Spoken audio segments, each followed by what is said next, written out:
5:35 हो गए। चलो स्टार्ट करते हैं।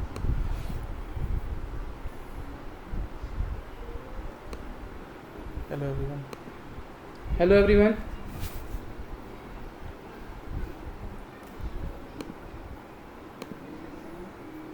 सो हम लोग स्टार्ट करते हैं फिर आज का सेशन जो भी है, जितने लोग भी आ चुके हैं, क्योंकि अभी मैं देख रहा हूँ बहुत कम लोग ज्वाइन किए हैं, लेकिन मैं स्टार्ट कर रहा हूँ। ठीक है, तो किसी को कोई क्वेश्चन, किसी को स्क्रीन नहीं दिख रही हो, कोई प्रॉब्लम हो रही हो तो ask me first, then we can start from here. ठीक है,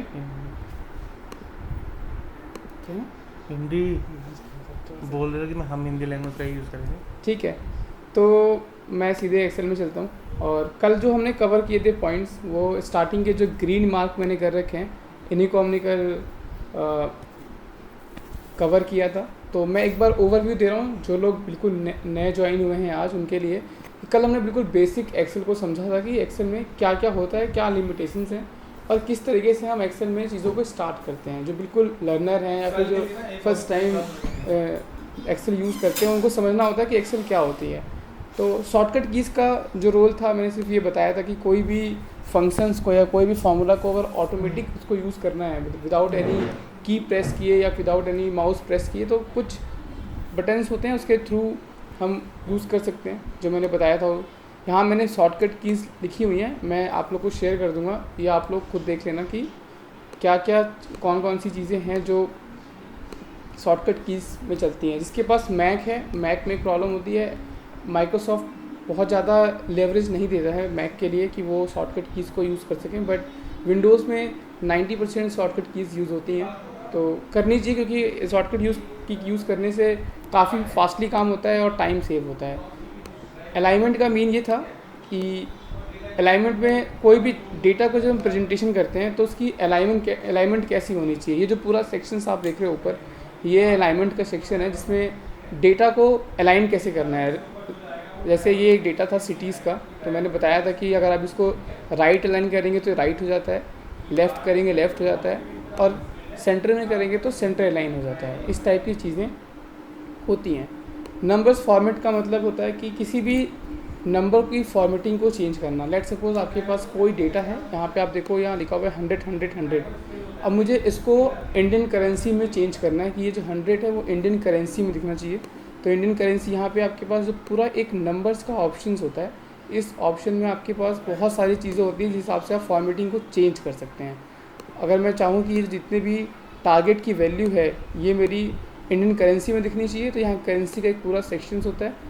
इसमें यूएस करेंसी, इंडियन करेंसी, बहुत सारी करेंसीज के ऑप्शंस होते हैं। अगर मैं इसमें इंडिया करेंसी कर देता हूँ तो 100 के आगे एक इंडियन करेंसी आर का, रुपए का साइन पास हो जाता है। तो इस तरीके से हम फॉर्मेट्स को चेंज करते हैं। डेटा वैलिडेशन मैंने कल बताया था कि डेटा वैलिडेशन का मतलब होता है किसी भी डेटा को वैलिडेशंस में पुट कर देना। लेट सपोज आपके पास कोई भी फ़ोन नंबर है, वो हमेशा 10 डिजिट का होता है। कोई अगर उसको 11 डिजिट का इनपुट देता है तो वो उसको निगलेक्ट कर देगा, वो उसको एक्सेप्ट नहीं करेगा। तो इस टाइप की जितने भी वैलिडेशंस होते हैं, लिस्ट क्रिएट होती है, ड्रॉप डाउन्स के ऑप्शंस बनते हैं, वो सारे डेटा वैलिडेशंस के अंदर आते हैं। डेटा वैलिडेशन हमें डेटा के टैब में मिलता है। बार में जाने के बाद यहाँ पर डेटा वैलिडेशन का एक ऑप्शन होता है, प्रॉपर हम इस डेटा वैलिडेशन को यहाँ से यूज़ कर सकते हैं। जितनी भी चीज़ें आज यहाँ पर मैं आपको बताऊँगा, उसमें जितना मैंने पीछे कवर किया है, एक लास्ट में हम लोग आज एक डैशबोर्ड बनाएंगे। उस डैशबोर्ड में समझेंगे कि ये सारी चीज़ें कैसे यूज़ होती हैं, तो जिनका भी ये कल रह गया था वो वहाँ से कवर कर सकता है। कंडीशनल फॉर्मेटिंग का मीन ये था कि कंडीशनल फॉर्मेटिंग होती है किसी भी फॉर्मेट को कंडीशन के हिसाब से, उसके अकॉर्डिंग हम उसकी फॉर्मेटिंग को चेंज करते हैं, जिससे हमें पता चलता है कि जो हाईलाइटेड सेल्स हैं उनकी वैल्यू किस तरीके से चेंज हो रही है। लेट सपोज कि कोरोना वायरस जो चल रहा है, अगर मैं देखता हूँ उसको प्रेडिक्ट करके कि हर दिन इंडिया में अराउंड 3000 केस आ रहे हैं, और अगर वो 3000 से बढ़ के 4000 हो जाए तो वो प्रॉपर उस वैल्यू को रेड मार्क कर दे। तो इस टाइप की वैल्यूज़ को एक फॉर्मेटिंग में पॉपुलेट करना कंडीशनल फॉर्मेटिंग का काम होता है, जिसमें आपके पास बहुत सारे ऑप्शंस होते हैं। आप ये पूरा एक सेक्शन होता है स्टाइल्स का, स्टाइल्स के अंदर आपके पास कंडीशनल फॉर्मेटिंग मिलती है, जिसके अंदर greater than, less than, equal to, between, ये सारी चीज़ें होती हैं। कल मैंने ये सब चीज़ें बताई थी, तो लेकिन जिसका रह गया है उसको भी हम कवर करेंगे जब मैं एक डैशबोर्ड आज लास्ट में क्रिएट करूँगा सबके लिए, then we can cover from there. So उसके बाद एक टेक्स्ट टू कॉलम होता है। जब कोई डेटा रॉ फॉर्मेट में आता है, कि जब भी डेटा जनरेट होता है बहुत सारे फॉर्मेट्स में होता है, किसी के पास बिल्कुल सही डेटा मिल जाता है, कई बार डेटा का फॉर्मेट्स बिल्कुल अलग होता है। जब आप JSON जैसी फाइल पे काम करते हैं, सबको पता होगा JSON जो फाइल होती हैं वो डायरेक्टली आपकी API से लिंक होती है, जो हमारे सिस्टम्स होते हैं, जो वेबसाइट्स होती हैं, उनसे जो जनरेट होता है, उससे जो फाइल्स क्रिएट होती हैं वो APIs में होती हैं। तो उनके फॉर्मेट्स वर्सेस एक्सेल में जो फॉर्मेट्स होते हैं वो डिफरेंट होते हैं। तो कई बार हमें उसके फॉर्मेट्स को सही करने के लिए टेक्स्ट टू कॉलम का यूज़ करना पड़ता है। तो इस टाइप के लिए हम टेक्स्ट टू कॉलम का यूज़ करते हैं।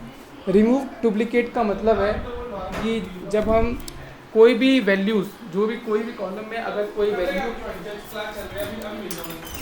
डुप्लीकेट आ रही होती है और उसमें से हमें यूनिक वैल्यू पास करनी होती है, तो उसके लिए हम रिमूव डुप्लीकेट यूज़ करते हैं। जैसे यहाँ पे आप देखो सिटी में दिल्ली मैनी टाइम्स आ रहा है, अगर मुझे इसमें पता करना है कि ये इसमें यूनिक दिल्ली है या नहीं है, तो मैं डेटा में जाऊँगा, सेम वहीं पे मुझे एक रिमूव डुप्लीकेट का ऑप्शन मिलता है। यहाँ पर मैं क्लिक करूँगा और ये पूछता है कि एक्सपेंड द सेलेक्शंस।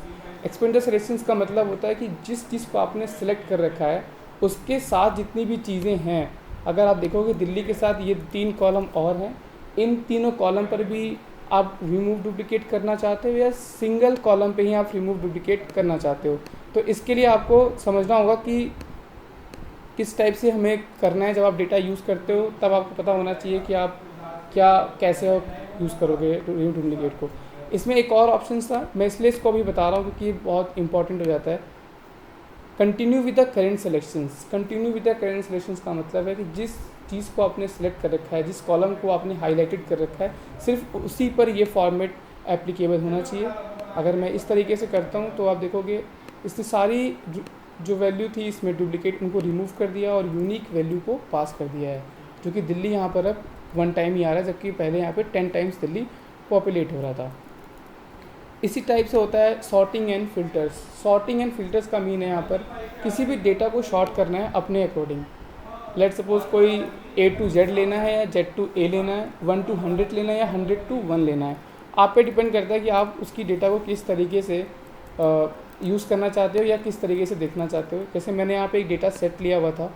फ़िल्टर क्या होता है पहले बता देता हूँ। फ़िल्टर का मीन होता है किसी भी डेटा सेट में से अपने हिसाब से किसी इन्फॉर्मेशन को अगर यूज़ करना है, उसको देखना है, तो हम एक फ़िल्टर यूज़ करते हैं। फ़िल्टर का ऑप्शन आपको Ctrl+Shift+L के साथ भी मिल जाता है और यहाँ पर एक शॉर्टिंग में ही एक ऑप्शन होता है फ़िल्टर का। इस पर क्लिक करके आप देख सकते हो कि कौन कौन सी वैल्यूज़ इसमें आ रही है। लेट सपोज मुझे 3rd वाले कॉलम में चेक करना है कोई भी वैल्यू, तो मैं अगर इस ड्रॉप डाउन पे क्लिक करूँगा तो ये मुझे यहाँ पर फ़िल्टरिंग का ऑप्शन देता है कि कौन सी वैल्यू मुझे पुट करनी है, कौन सी नहीं करनी है। लेट सपोज मुझे यहाँ से सिर्फ 35 वैल्यू ही देखनी है, तो मैं 35 पे क्लिक करके ओके कर दूँगा, तो सिर्फ 1 रो ही जनरेट हो जाएगी जिसमें 35 की वैल्यू मिडिल में है, बाकी उसके करस्पॉन्डिंग जो भी डेटा होता है वो आपको शो करता है। तो फ़िल्टर बहुत यूज़फुल है। जब डेटा सेट बड़ा होता है, लॉन्ग डेटा सेट पे आप काम कर रहे होते हो, तब आप फ़िल्टर पे यूज़ करते हो और उस हिसाब से अपनी पूरी पिक्चर्स को ड्रॉ करते हो कि ये क्या होता है नहीं होता है। मैं इसको आज आपको ब्रीफ में भी बताऊँगा। फिर मैंने कल एक लास्ट टॉपिक कवर किया था जिसमें था यही लास्ट था, सॉरी, फ़िल्टर एंड शॉर्टिंग ये लास्ट था। शॉर्टिंग मैं बताना भूल गया आपको यहाँ पे। तो शॉर्टिंग का मतलब है जैसे आप डेटा देखो, ये डेटा बिल्कुल भी विजिबल नहीं है आपके हिसाब से। कभी 49 आ रहा है, फिर 63 आ रहा है, 81 आ रहा है, 98 आ रहा है, 57 आ रहा है, तो ये वेल सॉर्टेड डेटा नहीं है। तो जब डेटा को हम बनाते हैं, डेटा 2 फॉर्मेट में आता है हमेशा, एक रॉ फॉर्मेट होता है और एक सैम्पल फॉर्मेट्स में भी हो जाता है। तो अगर रॉ फॉर्मेट में से डेटा को आपको बिल्कुल सही प्रेजेंट करना है तो आपको वो बिल्कुल अपने हिसाब से उसको स्लाइसिंग और कटिंग करनी होती है। तो जैसे यहाँ पर आप देखोगे तो ये सॉर्टेड नहीं है, तो मैं यहाँ पर सेम ऑप्शंस में जाऊँगा और ये मुझे ऑप्शन देता है स्मॉल से लार्ज करने का या लार्ज से स्मॉल करने का। लेट सपोज मैंने इसको स्मॉलेस्ट से लार्जेस्ट करूँगा, तो देखो अब ये बिल्कुल स्मॉल से लार्जेस्ट की ओर चला गया है। 31, 49, 57, 63। तो पहले की वैल्यू, जब पहले वैल्यू थी, आप अगर एक बार समझोगे ढंग से, तो पहले की वैल्यू में आप देखो क्या हो रहा है, ये बिल्कुल भी सही नहीं है। अगर मैं सेकंड की वैल्यू को फर्स्ट की वैल्यू से माइनस करता हूँ और इसको ड्रैग करता हूँ नीचे तक, तो देखो कहीं 14 का प्लस है, कहीं 18 का प्लस है, कहीं 17 का, कहीं -14 का, 20 का, -46 का। इसका मतलब है ये चेक एंड बैलेंसेस होते हैं। ये जो मैंने एक ट्रिक यूज़ करी है चेक एंड बैलेंसेस में होती है कि डेटा को समझना है, अगर डेटा एनालाइज करना है, मैं सिर्फ एक्सेल इसलिए नहीं बता रहा हूँ कि आपको एक्सेल आनी चाहिए, मैं डेटा एनालाइज भी बताऊँगा कि वो किस तरीके से यूज होता है। तो जब हम डेटा एनालाइज करने जाते हैं तो हमें को पता होना चाहिए कि डेटा का जो फॉर्मेट है वो किस तरीके से सिस्टम ने जनरेट किया है। तो ये फॉर्मेट सही नहीं है, इसमें प्लसिंग बिल्कुल ठीक नहीं हो रही है, कभी 14 प्लस हो जाता है, कभी 18 प्लस हो रहा है। तो इसको मैं शॉर्ट करता हूँ, तब मैं देखता हूँ कि मेरी किस तरीके से वैल्यूज़ पुट हो रही है। तो जैसे मैंने शॉर्ट किया और ये फार्मूला मैंने फिर से माइनस कर दिया ऊपर वाले से, और जस्ट कॉर्नर में लेके अगर इसको नीचे तक ले जाएंगे तो वो ड्रैग हो जाता है, सेम फॉर्मेट नीचे तक कॉपी हो जाता है। अब आप देखिए तो आपको लगता है सारी जो वैल्यूज़ हैं वो प्लस में आ रही हैं। पहले बार 18 पर प्लस हुआ था, फिर 8 हुआ, 6 हुआ, 14 हुआ, 4 हुआ, 17 हुआ।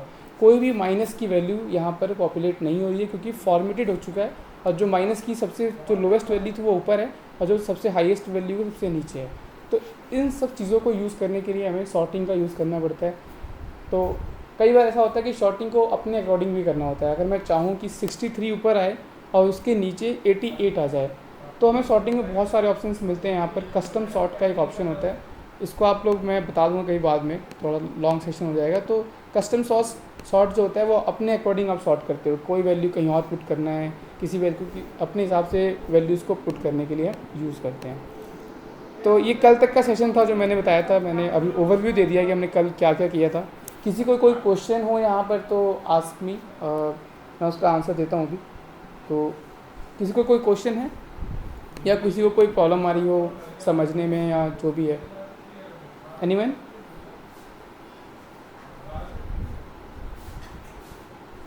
कंटिन्यू करूँ मैं फिर? कोई तो हाँ ना बोलो भाई। हाँ, एक एक करके पूछिए। हाँ,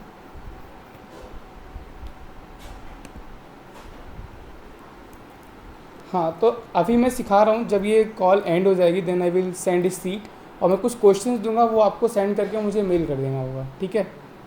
हाँ, वो है, वो सब एक पार्ट में है। पहले मैं सिखा रहा हूँ, अगर मैं बीच में करूँगा तो फिर काफ़ी समझ से बाहर हो जाएगा। तो पहले समझ लेते हैं, फिर मैं आपको सेंड करूँगा। सब कुछ मैंने यहाँ पे बना रखा है डेटा वगैरह, तो वो मैं आपको सेंड करूँगा। तो आपको इस पर काम करके मुझे बताना होगा कि अगर कोई इशू आता है तो हम कल के लेक्चर में डिस्कस कर लेंगे, अदरवाइज दैट्स फाइन, ठीक है? और किसी के पास कोई क्वेश्चन?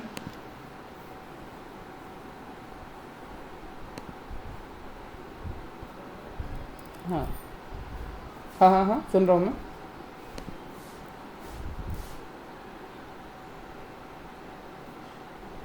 देखो, दो चीज़ है। अगर कॉलम का सीक्वेंस इक्वल है, लेट सपोज कि ये जो कॉलम है मेरे पास, इनका सीक्वेंस जो है वो एक साथ आ रहा है, मतलब ये सारे के बीच में कोई भी एक्स्ट्रा एंट्री ब्लैंक नहीं है, तो ऑटोमेटिक एक्सेल क्या करता है कि एक्सेल क्या है, कॉलम एंड रोज़ का एक डेटा सेट है, एक डेटा फ्रेम है जो कॉलम और रोज़ को इक्वल कर देता है। अगर यहाँ पे सब कुछ आप देखोगे, जितने कॉलम है उसके बीच में कोई भी एनोइंग सी चीज़ नहीं आ रही है, तो अगर आप किसी एक पे भी क्लिक करोगे और फिल्टर लगाओगे तो ऑटोमेटिक वो सारे के सारे डेटा सेट्स को कवर कर देता है।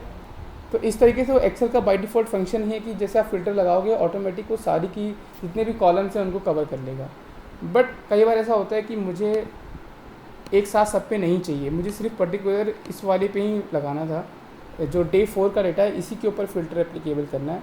देन मुझे वो पर्टिकुलर सीट सेलेक्ट करनी पड़ेगी, पर्टिकुलर कॉलम सेलेक्ट करना पड़ेगा और उसके बाद उस फिल्टर को लगाना पड़ेगा, तब जाकर वो सिर्फ उसी कॉलम पे लगेगा जिसको मैंने पर्टिकुलर सेलेक्ट कर रखा था। अब ये फ़िल्टर सिर्फ इसके लिए एप्लीकेबल है और किसी पर भी फ़िल्टर नहीं दिख रहा है।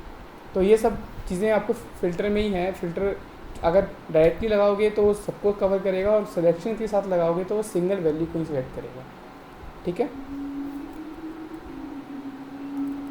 ओके ओके, ठीक है। तो आज मैं जो पढ़ाऊँगा वो कुछ मैथमेटिकल फंक्शंस हैं, जिसमें सम if, count if, average, max, minimum तक मैं ले जाऊँगा। उसके बाद जितनी चीज़ें मैं आज पढ़ाऊँगा उसका एक लाइव एग्जांपल करेंगे, एक डेटा सेट लेंगे और उससे एक डैशबोर्ड को क्रिएट करेंगे कि इस डेटा सेट से डैशबोर्ड कैसे क्रिएट होता है। और यही क्वेश्चन मैं आपको दूंगा भी, तो प्लीज़ ध्यान से देखना कि मैं कैसे कर रहा हूँ, क्योंकि थोड़ा सा अलग टाइप से होगा। मैं बहुत सारी चीज़ें एक साथ यूज़ करूँगा, तो आपको देखना होगा।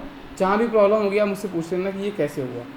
कोई यहाँ पे वो तो है नहीं कि मैं कहीं बाहर से हूँ, आप लोग मुझे जानते ही हो, तो जो भी प्रॉब्लम होगी जस्ट आस्क मी कि ये कैसे हुआ। मेरा बस ये है कि आप लोगों को समझ में आना चाहिए कि मैं कर क्या रहा हूँ।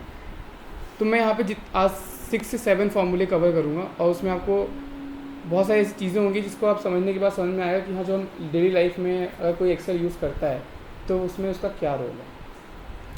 तो मैं सम से स्टार्ट करता हूँ कि सम क्या होता है।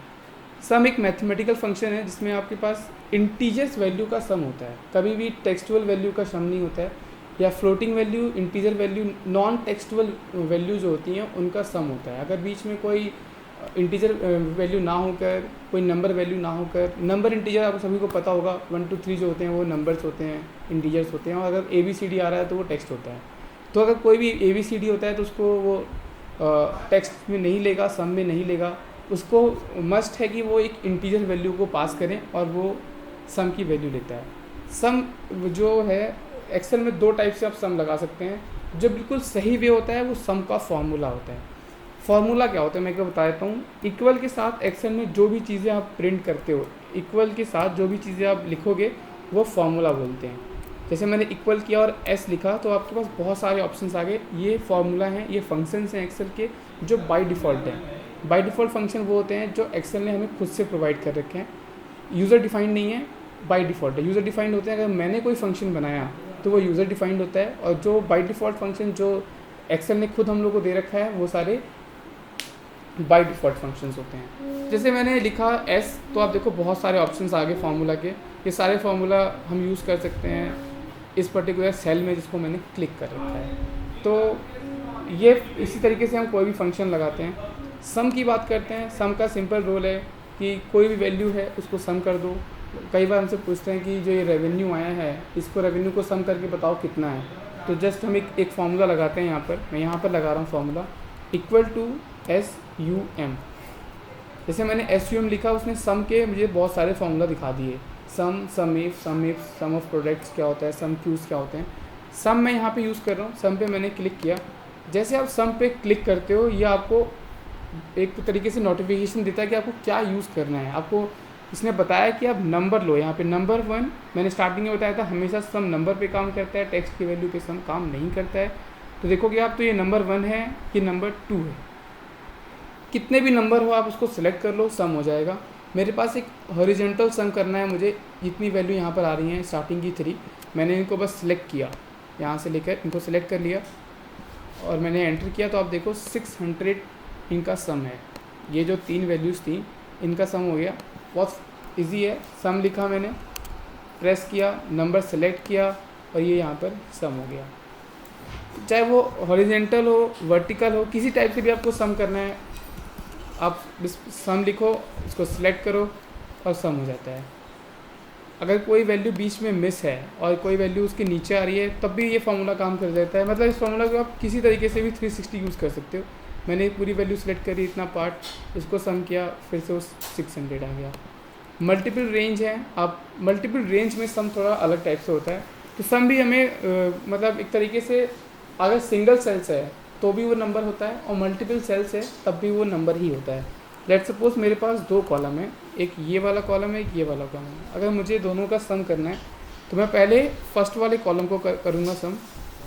यहाँ तक मैंने फर्स्ट वाले कॉलम का किया, फिर मैं एक कॉमा दे दूँगा बीच में और फिर मैं नंबर 2 पास कर दूँगा यहाँ से। तो अब ये दोनों वैल्यू का सम कर देता है। तो इस तरीके से ये आप देखो ये फॉर्मूला वार होता है यहाँ पर जो दिख रहा है, इसमें मेरा वो फंक्शन दिख रहा है जो मैंने अभी यूज़ किया है जस्ट। ठीक है, इसी तरीके से फंक्शंस होते हैं। किसी भी चीज़ कैसा भी सम हो आपको सम लिख कर ही उसका यूज़ करना है। उसके अंदर चाहे एवरेज का फॉर्मूला लगा दो, काउंट का लगा दो, किसी का भी लगा दो, लेकिन सम को सम के हिसाब से करेंगे हम, जिसमें नंबर्स की वैल्यू हमेशा पास करनी होती है। किसी को कोई डाउट है सम में तो मुझे अभी पूछ सकता है।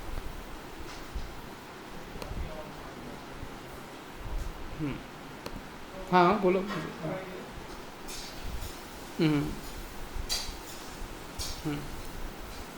हाँ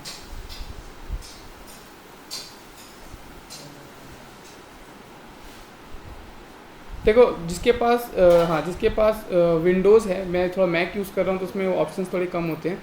विंडोज़ में एक ऑटो सम करके ऑप्शन होता है, तो यहाँ पर भी है, मैं आपको बता देता हूँ कैसे होता है एग्जैक्टली। जैसे मुझे ये एक वर्टिकल वैल्यू है। अब ये अगर सही क्वेश्चन था, अगर ये 3000 रोज़ हो जाए या 1 लाख रोज़ हो जाए तो मैं ऐसे सेलेक्ट करूँगा ऊपर से लेके, तो काफ़ी टाइम लग जाएगा। तो एक ऑटो सम का ऑप्शन होता है, जस्ट कॉर्नर में आप देखो यहाँ पे एक ऑटो सम लिख कर आ रहा है। ये क्या करता है, जहाँ पे आप क्लिक करोगे, लेट्स सपोज मैंने यहाँ पर इसको रखा और ऑटो सम पे क्लिक कर दिया, तो वो ऑटोमेटिक पूरी लाइन बाय लाइन कोड को रीड करता है और सबसे ऊपर जाके उसको सम कर देता है। तो विदाउट एनी फंक्शंस के मैंने यहाँ पे ऑटो सम कर दिया। बट हमें ट्राई मारना चाहिए कि ऑटो सम यूज़ ना करना पड़े। ऑटो सम बिल्कुल बेसिक हो जाता है और अगर आप वो फार्मूले के साथ कर रहे हो तो अच्छा होता है। फिर आता है कि बिग डेटा है, फार्मूला कैसे यूज़ करें। तो बिग डेटा में फार्मूला को, सम को यूज़ करने का एक अच्छा मेथड है कि हमें समझना चाहिए कि कोई भी जो सेल है उस पर जंप कैसे होते हैं। लेट सपोज मैं यहाँ पर हूँ, अब मुझे 100 पे जाना है डायरेक्टली, तो मैं एक एक करके तो यहाँ पे आऊँगा नहीं ऐसे ऐसे। तो मैं जस्ट कंट्रोल के साथ अगर एरो प्रेस कर दूँ तो वो जस्ट टॉप पे चला जाएगा। अगर मैं उसको नीचे प्रेस कर दूँ तो वो नीचे आ जाएगा, ऊपर प्रेस कर दूँ तो ऊपर आ जाएगा। तो कंट्रोल और अप एरो को ले लोगे तो आप वो ऊपर नीचे कैसे भी आप कर सकते हो। तो समिंग फार्मूले के हिसाब से करना ज़्यादा बेटर रहेगा। ठीक है, और किसी को कोई क्वेश्चन है सम में जो समझ में? हाँ,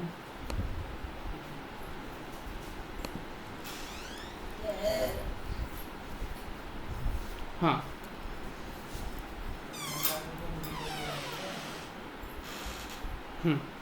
तो अगर आप, हाँ बिल्कुल सही क्वेश्चन है।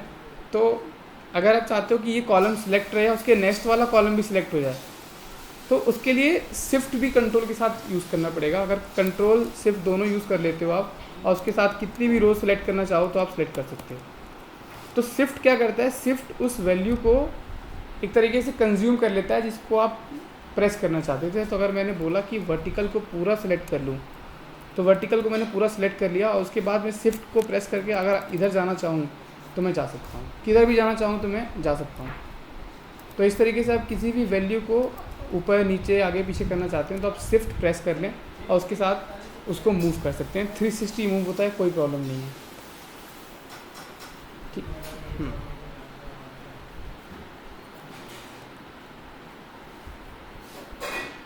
नहीं नहीं, देखो अगर एंट्री जंप करनी है तो एंट्री अगर सब शिफ्ट के साथ करोगे तो शिफ्ट, देखो मैं शिफ्ट के साथ एंट्री जंप कर रहा हूँ तो उसने जंप तो किया लेकिन सबको सिलेक्ट कर लिया एक साथ। अगर मुझे बिल्कुल फर्स्ट एंट्री पे जंप करना है तो मैं सिर्फ कंट्रोल के साथ करूँगा और सीधे ऊपर पहुँच जाएगा। तो लेट सपोज आप किसी 1 लाख रो पे हो, सबसे नीचे हो, सबसे लास्ट बॉटम पे हो और आपको उसका हेडर देखना है। कई बार ऐसा होता है कि आप डेटा के बिल्कुल लास्ट रो पे आ जाते हो और आपको पता नहीं होता उसका हेडर क्या था। तो आपको अगर हेडर पूरा जंप करना है तो कंट्रोल के साथ एरो प्रेस करोगे तो सीधे हेडर पे चले जाओगे आप। लेकिन आपको वो पूरी रो सेलेक्ट करनी है, पूरी रो सेलेक्ट करनी है तो आपको कंट्रोल शिफ्ट दबाना पड़ेगा और देन आप एरो को यूज़ करोगे तो पूरी रो सेलेक्ट हो जाएगी। What it?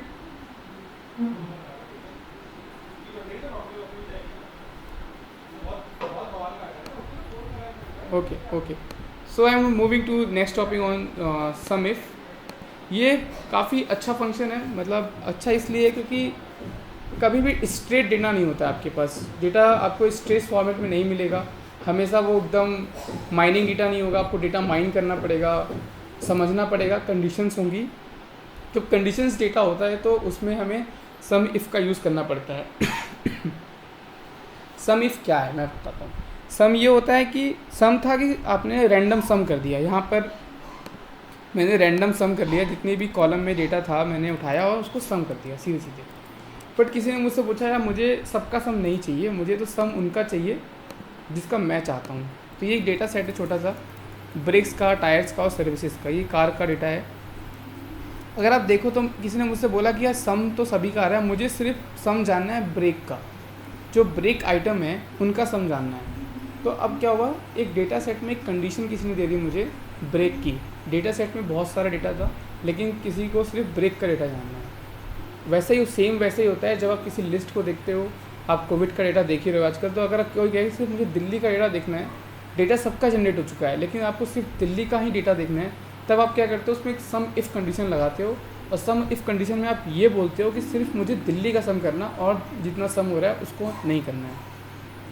जस्ट मैंने यहाँ पे कुछ क्वेश्चन पुट किए हैं। Total cost of all breaks, जितने भी ब्रेक्स हैं उनकी कॉस्ट निकाल के दिखानी है मुझे।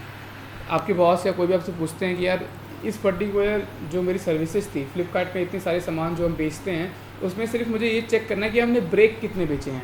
हमने कोई आइटम कितनी बार बेचा है, उसका रेवेन्यू मुझे बता दो। मुझे सबका रेवेन्यू नहीं जानना, सिर्फ मुझे एक पर्टिकुलर आइटम का रेवेन्यू जानना है। उसके लिए हम सम इफ़ यूज़ करते हैं। सम इफ़ भी सम की तरह लगता है, लेकिन थोड़ा कंडीशंस चेंज होती हैं। मैंने सम इफ़ लिखा और सेकंड वाला फॉर्मूला यहाँ पे सम इफ़ का है। क्या बोल रहा है? सम इफ़ बोलता है कि रेंज, पहले आप रेंज को सिलेक्ट करो। किस रेंज को सिलेक्ट करना है? जिसका आपको सम करना है। तो पहले मैंने रेंज सिलेक्ट कर लिया। तो रेंज क्या है मेरे यहाँ पर? बी कॉलम है। बी कॉलम को मैंने सिलेक्ट कर लिया। मुझे इसी में से पर्टिकुलर एक वैल्यू का सम करना है। फिर मैंने उसको बोला, उसने मुझसे सेकंड आर्ग्यूमेंट क्या बोला? क्राइटेरिया बताओ। मैंने बोला ठीक है, क्राइटेरिया मेरा क्या है यहाँ पर? मैंने डबल कोट्स दिया और इसके अंदर लिख दिया ब्रेक्स। फिर उसने मुझे बोला सम की रेंज बताओ। मैंने बोला सम की रेंज ये इस वाले कॉलम में से सम करना है। उसने मुझे बोला 160 मेरे ब्रेक का सम है। आप देखो यहाँ पे जितनी जगह ब्रेक आ रहा है 80, 160 है, उसके बाद कहीं भी यहाँ ब्रेक नहीं आ रहा है। कहीं पे भी यहाँ पर मेरे पास ब्रेक नहीं आ रहा है। तो ब्रेक के सिर्फ दो ही चीज़ थी, दोनों का सम हमने यहाँ पर कर दिया। तो इस तरीके से कोई भी कंडीशन बेस्ड सम करना है, अगर आपको किसी कंडीशन है, कोई कंडीशन आपसे पूछता है, तो उस तरीके से आप कंडीशन लगाओ और उसको सम कर सकते हो। लेट सपोज किसी ने मुझसे बोला कि ब्रेक की जगह मुझे टायर्स का सम चाहिए। आप अपने फॉर्मूले में आओ जहाँ आपने ब्रेक लिखा हुआ है। लेट सपोज आपको लिखना नहीं है, लिखने में कई बार टाइपो एरर हो जाती है, तो आप यहाँ पर जो ये फॉर्मूला था दोबारा लगाते हैं और इस सर्विस को मैंने यहाँ पेस्ट कर दिया यहाँ पर। अब जो भी फार्मूला मैं यहाँ लगाऊंगा वो इसके बेस पे लगाऊंगा। फिर मैंने लगाया सम इफ़ रेंज क्या है? ये। फिर क्या है? क्राइटेरिया क्या है? इस रेंज में से मुझसे ये वाली वैल्यू ढूंढनी है। मैंने इस पर क्लिक कर दिया। फिर उसने मुझे बोला सम रेंज कौन सी है? मैंने सम रेंज ये सिलेक्ट कर दिया। अब देखिए सर्विसेज का सम यहाँ पर आ चुका है। इस सर्विस को अगर मैं कुछ और लिख दूँ, मैं इसको लिख दूँ टायर, तो ये ऑटोमेटिक टायर की वैल्यू पॉपुलेट कर देगा। तो ये एक तरीके से आपका क्या हो गया यहाँ पे, ये एक इनपुट है और ये एक आउटपुट है। तो जो इनपुट आप देंगे उसका सम ऑटोमेटिक जनरेट करके ये आपको दे देगा। लेट सपोज मैं यहाँ पर क्लच का सम करता हूँ। क्लच का सम जो है वो 250 है। तो इस तरीके से अब मैं इनपुट दे रहा हूँ, वो आउटपुट जनरेट कर रहा है। तो सम इफ़ एक कंडीशन होती है, कंडीशन के बेस पर अगर किसी चीज़ का सम करना है तो वो सम कहलाता है, सम इफ़ कहलाता है। ठीक है, किसी को डाउट है इसमें?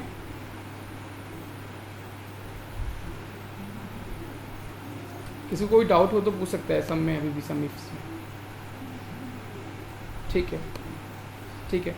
तो लेट सपोज ये तो हो गया। इसमें एक कंडीशन मैं आप लोगों से पूछूंगा, मुझे बताना कि इसका आंसर क्या होगा। मैं चाहता हूँ कि मुझे यहाँ पर सर्विसेज है, मुझे यहाँ पे उसका सम करना है जिसकी वैल्यू 1000 से ऊपर है, या सॉरी 100 से ऊपर है। मुझे एक ऐसा सम करना है। मेरे पास एक क्वेश्चन है, यहाँ पे आप देख रहे हो, ये वाला क्वेश्चन अगर आप पढ़ रहे हो कि टोटल आइटम कॉस्टिंग जिसका 100 से ऊपर है उनका सम चाहिए। किसी के पास आंसर है? कैसे होगा इस क्वेश्चन का? आंसर क्या हो सकता है? आप जो बोलोगे मैं वो फॉर्मूला राइट करूँगा यहाँ पे। जिसको भी एक्सेल आती है वही बता सकता है कि ये कैसे होता है।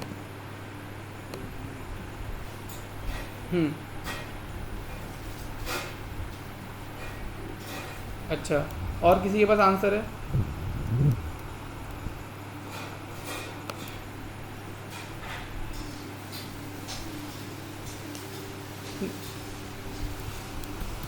ठीक है, तो मान लो मैंने सम इफ लगाया। अब ये मुझसे 3 चीज़ें पूछ रहा है, रेंज, क्राइटेरिया और सम रेंज।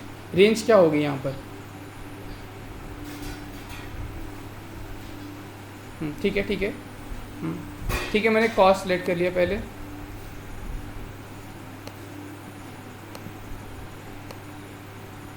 ठीक है, फिर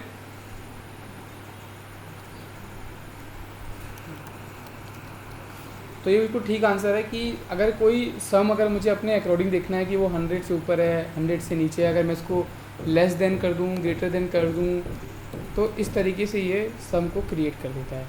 तो सम की जो वैल्यू है वो मेरे एक तरीके से अपनी हिसाब की वैल्यू के अकॉर्डिंग कर दिया मैंने। 100, ग्रेटर देन 100, लेस देन 100। तो ये सारी चीज़ें हम यहाँ पर सम में कर सकते हैं। तो मुझे लगता है कि सम इफ क्लियर हुआ होगा लोगों, किसी को कोई प्रॉब्लम नहीं हुई होगी। जितना भी चीज़ मैं पढ़ा रहा हूँ ये सारी शीट में आपको भेजूंगा, ये सब कुछ यहाँ पर ब्लैंक होगा और आपको मुझे ये करके भेज देना होगा, ठीक है ना। किसी को कोई प्रॉब्लम नहीं होगी फिर मेरे हिसाब से, जिसको होगी वो मुझसे पूछ सकता है कि इसका आंसर क्या है। मैं मूव कर रहा हूँ फिर आगे काउंट पे। सेम सम जैसे था वैसे ही काउंट होता है। समिंग क्या होती है कि हमेशा वो एक तरीके से कलेक्शंस ऑफ रेवेन्यू बोल सकता हूँ कि रेवेन्यू कितना कलेक्ट किया, किसी चीज़ को जोड़ना है सम करना है या किसी चीज़ को काउंट करना है।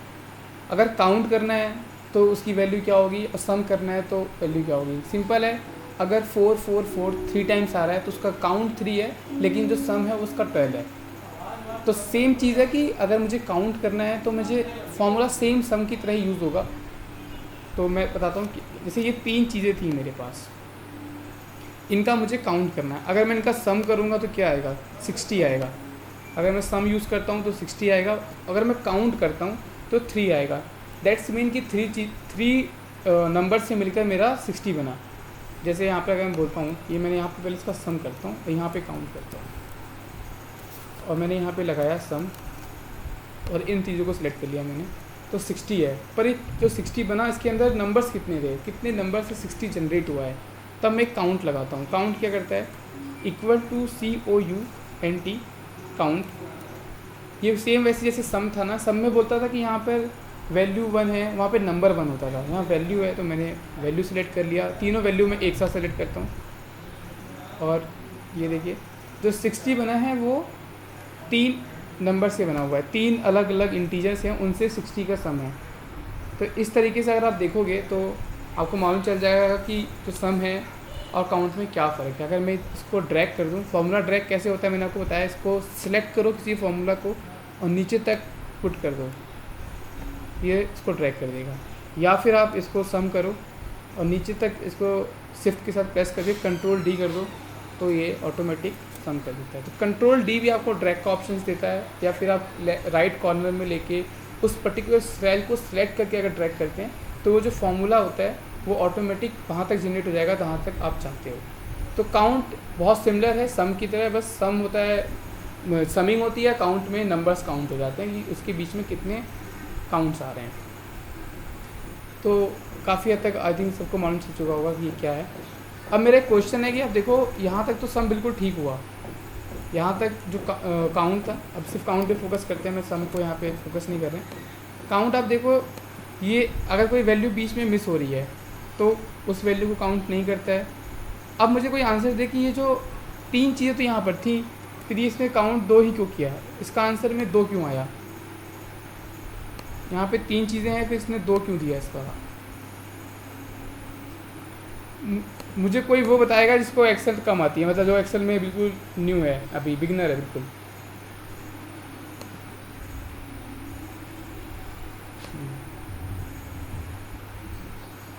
ठीक है, अगर मुझे उसका भी सम करना हो तो कैसे होगा। अगर मुझे इसको भी सम करना था, बीच में क्या करना पड़ेगा। अच्छा, और किसी के पास आंसर है कि अगर मैं जो बीच में एक फॉर्मूला है उसको कैसे सॉल्व कर सकते हैं। मुझे वो लोग आंसर दें जो भी एक्सेल बिल्कुल न्यू सीख रहे हैं या जिसको कम पता है कि कैसे हो सकता है। कुछ आइडिया है कि कैसे हो सकता है। अगर मुझे इन तीनों का सम चाहिए विदाउट एरर को ठीक किए, क्या हो सकता है या नहीं हो सकता है। तो ये चीज़ें हो सकती हैं ठीक, या तो आप एरर को ठीक करो या फिर इसमें और भी चीज़ें हैं जिसके हिसाब से हम इसको ठीक कर सकते हैं। अगर आप देखोगे तो मैंने एक फॉर्मूला लगा दिया यहाँ पर, काउंट ए। काउंट ए का मतलब होता है कि अब वो किसी भी वैल्यू, अगर वो टेक्स्ट में है, इंटीजर में है या किसी भी चीज़ में है, वो उसको अब काउंट करेगा ही करेगा। अब वो काउंट में फार्मूला एरर्स को भी काउंट कर देगा। अगर कोई फार्मूला एरर आ रही है तो भी वो उसको काउंट कर देगा। तो काउंट लगाऊंगा तो मैं सिर्फ वो वैल्यूज़ काउंट करता है। इसमें 2 ही वैल्यूज़ थी, 10 और 30। एक इसमें एक ऐसी वैल्यू है जो मेरे फॉर्मेट के हिसाब से ठीक नहीं है, जिसमें फार्मूला का एरर है, तो उसने उसको काउंट नहीं किया, उसको निगलेक्ट कर दिया, उसको काउंट नहीं किया। लेकिन अगर मुझे इसको काउंट करना है, मुझे तो चाहिए कि जितने भी इस रो में डेटा आ रहा है वो मुझे काउंट चाहिए होता है। कई बार ऐसा होता है जो कोडिंग समझते हैं उनको ये पता होता है कि यार मुझे सिर्फ ये चेक करना है कि इस रो में डेटा कितना है, क्या सही है क्या गलत है वो सेकेंडरी है, रो में डेटा कितना है। जब आपको सिर्फ इतना पता करना है कि रो में डेटा कितना है तो आपको काउंट ए यूज़ करना पड़ेगा, ना कि काउंट। तो जस्ट काउंट ए पे क्लिक करो और आप इसको सिलेक्ट कर लोगे तो वो देखो 3 बता रहा है, जबकि काउंट के हिसाब से 2 है और काउंट ए के हिसाब से 3 है। तो काउंट ए का बहुत अच्छा यूज़ है कि पूरी सेट में वैल्यूज़ कितनी है ये जानने के लिए काउंट ए यूज़ होता है। ऐसे ही काउंट में और भी चीज़ें होती हैं, थोड़ा आप लोग भी समझ लेना अपने हिसाब से। काउंट ब्लैंक भी होता है कि कितने इसके अंदर ब्लैंक आ रहे हैं। लेट्स सपोज यहाँ पे ब्लैंक एंट्री है, मैंने इन तीनों को सिलेक्ट किया तो वो मुझे बताएगा इसमें कि एक एंट्री इसमें ब्लैंक है। ये जो 3 सेट था डेटा का, इसमें एक एंट्री जो बीच वाली है ये ब्लैंक थी। अगर मैं इसमें डेटा पुट कर दूँ, लेट्स सपोज मैंने यहाँ 7 लिख दिया तो वो उसको अब 0 कर दिया। उसने बता दिया कि यहाँ पे वैल्यू आ चुकी है, अब वहाँ पे वैल्यू 0 नहीं है। या फिर अगर मैं इन तीनों को रिमूव कर दूँ तो वो बोलेगा कि अब यहाँ पर अब तीनों जो वैल्यू है वो 3 यहाँ पर अब नल है। यहाँ पे एक नल नहीं है, यहाँ पे 3 नल हो चुकी हैं। तो इस तरीके से आप नल को, अल्फ़ाबेटिक को, इंटीजर्स वैल्यू को किस तरीके से काउंट करते हैं वो समझते हैं। जस्ट सिमिलर होता है काउंट इफ़, जैसे सम इफ़ था वैसे ही काउंट इफ़ होता है, कोई ज़्यादा चेंज नहीं है दोनों में। बस अब यहाँ पर भी सेम कंडीशन जो हम सम में लगाते थे कि सम कैसे होता है, सम में हम कंडीशन देते थे कि हाँ ये जो टायर्स था इसका सम कर दो, यहाँ पे हम ये बोलेंगे जो ये टायर है इसका काउंट कर दो। इतना ही फ़र्क है और कोई बड़ा फ़र्क नहीं है। तो सेम चीज़ यहाँ पर जैसे मैंने बोला कि मुझे ब्रेक का सम चाहिए, काउंट चाहिए कि इसमें ब्रेक कितनी बार आ रहा है। ये जो डेटा सेट्स है इसके अंदर ब्रेक कितनी बार पॉपुलेट हो रहा है ये पता करना है। तो जस्ट आप इक्वल लिखोगे, काउंट प्रेस करोगे तो ये ऑप्शन देगा आपको बहुत सारे। आप काउंट इफ़ पे क्लिक कर लोगे और काउंट इफ़ पे क्लिक करते हैं पहले ये बोलेगा रेंज। अब 2 अंतर हैं, जब आप सम इफ़ में थे तो वो 3 चीज़ दिखता था आपसे, पहले बोलता था रेंज, फिर बोलता था उसमें आपको क्या सर्च करना है, क्राइटेरिया क्या है, फिर वो आपको बोलता है सम रेंज बताओ कि सम की रेंज क्या करना है। बट काउंट इफ़ में ऐसा नहीं है। काउंट इफ़ में तो काउंट करना है, कोई रेंज तो है नहीं, इसका सम निकालना है। काउंट तो सिमिलर है कि इस रो में ब्रेक कितनी बार आया। वहाँ पे क्या था कि इस रो में ब्रेक का मुझे सम चाहिए, 3 चीज़ें वहाँ पे थी। यहाँ पे क्या है, इस रो में ब्रेक कितने हैं, बस 2 चीज़ें ही हैं यहाँ पर। तो सिंपल है, रेंज सेलेक्ट करते हैं, रेंज में हम सेम वही चीज़ जो हमने वहाँ पे लिखा था ब्रेक लिख देते हैं, या फिर किसी तरीके से हम चाहें तो ब्रेक्स को पॉपुलेट करा लेते हैं। तो यहाँ पर 2 बार ब्रेक आ रहा है। अब देखोगे यहाँ पे ब्रेक जो है एक बार यहाँ पर है और एक बार यहाँ पर है। तो इस तरीके से हम चीज़ों को कर सकते हैं। उस ब्रेक को सिलेक्ट करेंगे तो ब्रेक की वैल्यू हमें समझ में आ जाएगी। अगर मैं ब्रेक की जगह कुछ और बोल दूँ तो वो उसको सिलेक्ट कर लेता है। जो 2 है, अगर मैं यहाँ पर लिखता हूँ कि मुझे सर्विसेज का काउंट चाहिए, सर्विस कितनी हुई हैं, जो मैंने आपको सेम बताया था उसमें सम इफ़ में, तो यहाँ पे सेम लगाते हैं हम काउंट इफ़, और काउंट इफ़ में इसको सिलेक्ट करते हैं पूरा और देन हम सर्विस को सिलेक्ट कर लेते हैं। तो उसने बताया सर्विस भी 2 बार आ रहा है। मैंने सर्विस की जगह यहाँ कॉपी करके यहाँ पेस्ट किया टायर्स को, तो टायर्स 3 टाइम्स आ रहा है। क्लच पेस्ट करके देखूँगा तो क्लच जो है मेरे पास 1 टाइम आ रहा है। और टोटल रो में कितनी वैल्यूज़ हैं अगर मुझे ये चेक करना है तो सेम मैं जो आपको बताया था कि काउंट ए लगा देता हूँ। यहाँ पे काउंट ए लगाऊंगा और कितनी रोज़ यहाँ पे हैं वो मुझे मालूम चल जाएगा। तो 9 रोज़ हैं यहाँ पर। 9 रो में 1 क्लच की वैल्यू है, 9 रोज़ थी, 1 क्लच की वैल्यू थी। तो इस तरीके से हम काउंट इफ़ का यूज़ करते हैं और उसमें समझते हैं कि काउंट इफ़ किस तरीके से वर्क करता है, उसमें क्या क्या कंडीशन होती हैं। मैंने आपको सिर्फ काउंट इफ़ और काउंट इफ्स बताया, इफ़ और सम इफ़ बताया। इसके अलावा 2 फंक्शन और होते हैं, काउंट इफ्स और सम इफ्स, मतलब उसमें एक एस एक्स्ट्रा होता है। उसका यूज़ होता है जब बहुत सारी कंडीशंस लगानी होती हैं, अलग अलग टाइप से कंडीशन लगानी है, तब हम इन सब का यूज़ करते हैं। लेकिन बहुत ज़्यादा यूज़ नहीं होता है, इसलिए मैं आपको उसको बता नहीं रहा हूँ। बेसिक है इसलिए मैं इतना कवर नहीं करूँगा उसको। तो अगर आपको यूज़ है तो मुझसे अलग से पूछ सकते हो या फिर आप गूगल कर सकते हो उसको समझने के लिए। मेन यही था, काउंट और काउंट इफ। ठीक है, मैंने आपको भी बताया था यहाँ पर एक होता है काउंट और एक होता है काउंट ए। अगर मुझे चेक करना है कि ये पूरी वैल्यू है वो कितनी है, जो रोज़ जनरेट हुई है वो कितनी है, तो अब जब इस पे रो पे मैंने सेलेक्ट किया तो आप देखो यहाँ पे बता रहा है कि ये 9 काउंट है। तो एक्सेल भी अपने आप ऑपरेट करता है कि कितने काउंट्स हैं।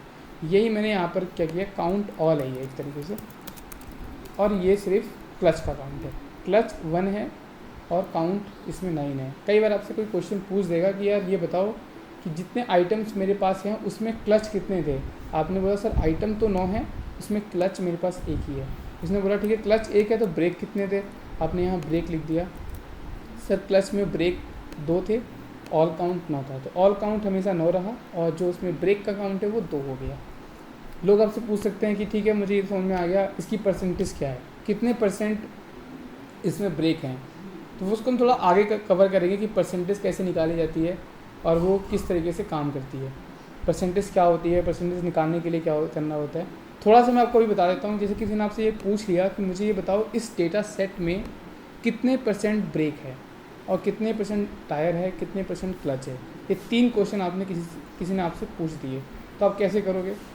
तो परसेंटेज निकालना मेरे ख्याल से सभी को पता होगा कि परसेंटेज कैसे निकाली जाती है। अगर किसी को परसेंटेज निकालनी है तो सिंपल है। परसेंटेज क्या होती है, टोटल काउंट क्या है और उसमें से किसी वैल्यू का परसेंटेज निकालना है। लेट्स सपोज मैंने 100 रुपये कमाए थे और 100 रुपये एक तरीके से टारगेट था और मैंने 80 टारगेट अचीव किया, तो 80 डिवाइड बाई 100 वो परसेंटेज होती है। तो यहाँ पर 2 ब्रेक था और 9 मेरे पास टोटल काउंट था। अगर मुझे इसकी परसेंटेज निकालनी है तो इक्वल हम दिस डिवाइड बाई 9 कर देंगे, तो ये 22 आ जाता है। 0.22 0.22 क्यों आया, क्योंकि हमने इसको कोई फॉर्मेट नहीं दिया है। आपको अगर याद होगा तो मैंने स्टार्टिंग में बोला था, हाँ अगर मैंने आपको स्टार्ट होगा तो आपको मैंने स्टार्टिंग में बताया था एक नंबर फॉर्मेट होता है। अगर इस नंबर फॉर्मेट को हम यूज़ करेंगे तो ये हमें ये बता देगा कि इसको ये परसेंटेज में कन्वर्ट भी कर सकता है। तो जस्ट नंबर में पूरा ऑप्शन है, यहाँ पर नंबर का जो सेल है, जो सेक्शंस है, उसमें आप देखो बीच में एक ये आ रहा है परसेंटेज, इस पर क्लिक कर दो तो ये ऑटोमेटिक इसको परसेंट में कन्वर्ट कर देता है। इसको मैंने क्लिक किया और ये परसेंटेज में इसने इसको कन्वर्ट कर दिया। तो 22% यहाँ पर ब्रेक है। किसने बोला ठीक है 22% ब्रेक है, तो फिर टायर कितना है। अगर बस यहाँ पे टायर लिखो तो ये बता देगा कि टायर यहाँ पे 33% है। विंडोज़ लिख दो तो विंडो यहाँ पर आपके पास 11% है। तो इस तरीके से हम चारों चीज़ों को समझ चुके हैं कि ये क्या होता है, परसेंटेज कैसे निकाली जाती है, काउंट इफ़ क्या होता है और काउंट क्या होता है। इसके बाद चलते हैं मिनिमम और मैक्सिमम पे। तो मिनिमम क्या होता है सभी को पता है, मिनिमम और मैक्सिमम वैल्यूज़ क्या होती है। कोई भी 1 से लेकर अगर मैं 10 तक जाता हूँ तो 1 मिनिमम है और 10 मैक्सिमम है। कोई भी वैल्यूज़ है, कोई भी रेंज है, हमेशा जो मिनिमम और मैक्सिमम वैल्यूज़ होती है वो रेंज से पॉपुलेट होती है। अगर आपके पास कोई रेंज है 1 to 100 तो उसके बीच में आप रेंज निकाल सकते हो, उसमें मिनिमम क्या था और मैक्सिमम क्या था। तो अगर आप देखो कि ये एक डेटा सेट है मेरे पास यहाँ तक, इसमें मिनिमम वैल्यू क्या है, अगर आप देखो तो आप देख लो 100 इसमें मिनिमम वैल्यू है। पर अगर वो मैं निकालना चाहूँ तो कैसे निकलेगा, सेम इक्वल लिखूँगा MIN मिन पे क्लिक कर दूँगा और इनको सेलेक्ट कर लूँगा। जैसे मैंने इसको सेलेक्ट किया, इसने बताया 100 इसमें मिनिमम वैल्यू है, इसमें 100 एक मिनिमम वैल्यू है। ऐसे ही एक डेटा का डेट्स का रेंज है मेरे पास। लेट्स सपोज ये डेट्स हैं। अब कई बार ऐसा होता है कि आप किसी स्कूल का डेटा होता है आपके पास और स्कूल के डेटा में आपको ये पता करना है कि मेरा स्कूल ओपन किस दिन हुआ था। लेट्स सपोज आपके पास पूरे ज़िला, पूरा जो इंडिया है उसमें सारे स्कूल का डेटा आ गया और हर स्कूल की ओपन डेट अलग अलग है। पर आपको पता करना है कि फ़र्स्ट टाइम कौन सा स्कूल ओपन हुआ पूरे इंडिया में। जैसे कोरोना वायरस अगर जब ख़त्म होगा तो आपको पता करना है कि पूरे इंडिया में पहला स्कूल कौन सा था जो ओपन हुआ, उसकी डेट क्या थी। तो आप कैसे करोगे, तो आप सिंपल है, आप पहले लगाओगे मिनिमम का फॉर्मूला। आप लगाओगे मिनिमम, पूरी डेट सेलेक्ट कर लोगे। लेट्स सपोज ये वही डेट्स हैं जब कॉलेज ओपन हुए थे। आप यहाँ पर लिखोगे मिनिमम MIN मिनिमम और इस पूरे डेटा को सिलेक्ट कर लोगे तो ये आपको बता देगा कि इसमें मिनिमम कौन सी वैल्यू थी। तो इसमें मिनिमम वैल्यू थी 1 जनवरी। 1 जनवरी को इसमें पहला डेटा एंटर हुआ है, तो फर्स्ट एंट्री इसमें 1 जनवरी को हुई। जब आपके पास ये आ जाएगा तो आप समझ जाओगे कि हाँ 1 जनवरी को हमने पहला स्कूल खोला था। तो किसी भी डेटा सेट को उसकी मिनिमम और मैक्सिमम वैल्यू निकालनी है तो उस तरीके से हम निकालते हैं। अगर इसी में से मुझे कोई मैक्सिमम वैल्यू निकालनी होती तो वो कैसे निकालते, तो सेम मिन की जगह आप मैक्स लिख दो, कुछ नहीं करना आपको। मैक्स लिखा आपने, नंबर्स को सिलेक्ट किया और उसने आपकी मैक्सिमम वैल्यू बता दी। अब मैं आपको बताता हूँ थोड़ा सा और इसको डीप में समझेंगे मिनिमम को। तो जैसे ये डेटा है नॉर्थ का, साउथ का, ईस्ट का और वेस्ट का, ये रेवेन्यू जनरेट किया है मैंने नॉर्थ से, ईस्ट से, जनवरी, फरवरी, मार्च में। अब मुझे पता करना है कि सबसे मिनिमम वैल्यू क्या थी, सबसे कम रेवेन्यू कब आया, मतलब सबसे कम रेवेन्यू की वैल्यू क्या रही यहाँ पर। तो फिर मैं बोलूँगा कि ये डेटा सेट है, मैं एक काम करता हूँ, हर महीने का जो रेवेन्यू है पहले उसको समझता हूँ कि वो कितना आया है। तो मैंने यहाँ पर हर महीने का रेवेन्यू निकाला पहले, MIN, और मैंने इनको सेलेक्ट कर लिया। तो आप देखो 3500, इन जितनी रोज़ हैं इसमें से मिनिमम वैल्यू ये थी। क्या मुझे फार्मूला बार बार लगाना पड़ेगा? तो नहीं, फार्मूला हमें अगर सिमिलरिटी बन रही है, हमेशा आप देखोगे कि जब डेटा में सिमिलरिटी है, कोई चीज़ मुझसे बार बार पूछी जा रही है, तो मैं हर बार फार्मूला नहीं लिखूँगा। मैं क्या करूँगा, उसको कॉपी करूँगा, शिफ्ट प्रेस करूँगा और जहाँ तक फार्मूला को ले जाना है वहाँ तक सेलेक्ट कर लूँगा। अगर मैं कंट्रोल D करता हूँ तो वो ड्रैग करके बॉटम्स में आता है। अगर मैं कंट्रोल R करता हूँ तो उसको रिपीट कर देता है। मतलब अब मैं कंट्रोल R यूज़ करूँगा यहाँ पर। तो कंट्रोल R यूज़ जैसे मैं करूँगा, फर्स्ट वाला फार्मूला वहाँ तक जाएगा जहाँ तक मैंने डेटा को सिलेक्ट कर रखा है। तो मैंने 3 तक सिलेक्ट कर रखा है, तो कंट्रोल R करते ही वो तीनों जगह आ जाएगा। अब मैंने फार्मूला बार बार प्रिंट नहीं कराया, मैंने सिर्फ इसको सिलेक्ट किया, तीनों को सिलेक्ट किया शिफ्ट के साथ, कंट्रोल R किया, वो फार्मूला तीनों जगह चला गया। तो जनवरी की मिनिमम वैल्यू 305 थी, 2000 थी, 300 थी। अभी मेरा क्वेश्चन कंप्लीट नहीं हुआ, मैंने हर महीने की तो मिनिमम वैल्यू निकाल ली, पर इस पूरे डेटा सेट की मिनिमम वैल्यू क्या थी। तो अगर मुझे वो निकालना है तो मैं क्या करूँगा, यहाँ पर मिनिमम प्रेस कर लिखूँगा, MIN, सेलेक्ट करूँगा और पूरा डेटा सेट को सिलेक्ट करूँगा इस बार। अब मुझे किसी एक महीने का तो निकालना नहीं है, पूरे का निकालना है। तो मैंने जब पूरा सिलेक्ट किया तो 2000 की मिनिमम वैल्यू थी। अब देखो इसमें ना मुझसे गलती से एक माइनस प्रिंट हो गया है। आप देखो ध्यान से फॉर्मूला बार में यहाँ पर एक माइनस मेरे से मिस्टेक से प्रिंट हो गया है। बट एक्सेल में ना अगर कोई भी चीज़ आप इक्वल करके करोगे तो वो उसको एज ए फार्मूला ही लेगा। तो माइनस जैसे मैंने लगाया तो वो समझ गया कि कोई चीज़ मैं चाह रहा हूँ जो उसको आउटपुट में देनी है। तो माइनस का मतलब क्या होता है, निगेटिव वैल्यू। जैसे मैंने माइनस प्रिंट किया, उसमें 2 ब्रैकेट्स लगाए और 2000 की वैल्यू को 2 ब्रैकेट्स में डाल दिया। इसका मतलब ये था कि ये वैल्यू मेरी माइनस की है। फिर ऑटोमेटिक एक्सेल ने मुझे उसको रेड में एलोकेट कर दिया। तो आप देखो यहाँ भी 2000 लिखा हुआ है, यहाँ भी लिखा हुआ है, लेकिन यहाँ की वैल्यू रेड साइन प्रेस आ रही है और यहाँ की वैल्यू ब्लू में आ रही है। क्यों आ रही है ऐसा? क्योंकि ऑटोमेटिक एक्सेल ने बाय डिफ़ॉल्ट एक फंक्शन क्रिएट कर रखा है। जैसे आप माइनस लगाओगे वो उसको नेगेटिव वैल्यू में डाल देगा और नेगेटिव वैल्यू डालने पर वो उसको एक ब्रैकेट में पास कर देगा। तो ये वैल्यू आपकी एक ब्रैकेट में पास हो चुकी है और ये एक नेगेटिव वैल्यू है। तो इस तरीके से मिनिमम निकाल लिया। इसी तरीके से इस पूरे डेटा सेट में अगर कोई वैल्यू मैक्सिमम थी वो निकालना हो तो MAX फॉर्मूला पूरा डेटा सेलेक्ट कर लेंगे और प्रेस करेंगे तो 12000 इसकी मैक्सिमम वैल्यू थी, 2000 इसकी मिनिमम वैल्यू थी। इस तरीके से मैक्सिमम और मिनिमम का यूज़ होता है। किसी को कोई डाउट है यहाँ तक तो पूछ सकता है मुझसे भी।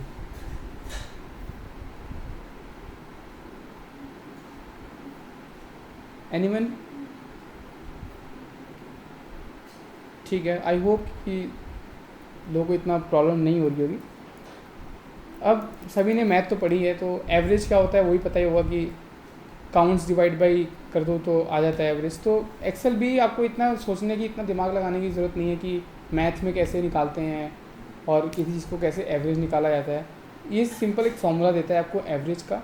जितनी भी वैल्यूज़ उसमें आ रही हैं उसमें पुट कर दो, जैसे हमने काउंट किया, हमने सम किया, वैसे ही एवरेज है। कोई ज़्यादा फ़र्क नहीं है, बस आपको पता होना चाहिए एवरेज होता क्या है।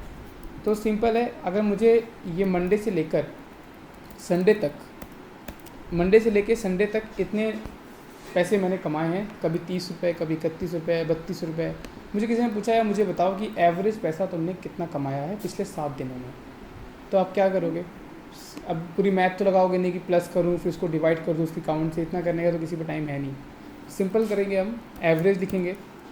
जैसे आप एवरेज लिखते हो सेकंड नंबर पे AV लिखते ही सेकंड नंबर फार्मूला आपको एवरेज आ जाएगा। मैंने सिलेक्ट कर लिया और मैंने पूरी वैल्यू यहाँ से लेकर यहाँ तक सिलेक्ट करी। तो आप देखोगे 29 जो इसकी वैल्यू है वो एवरेज वैल्यू है। इसका मतलब मैंने 7 दिन जो पैसा कमाया है उसकी एवरेज वैल्यू 29 है।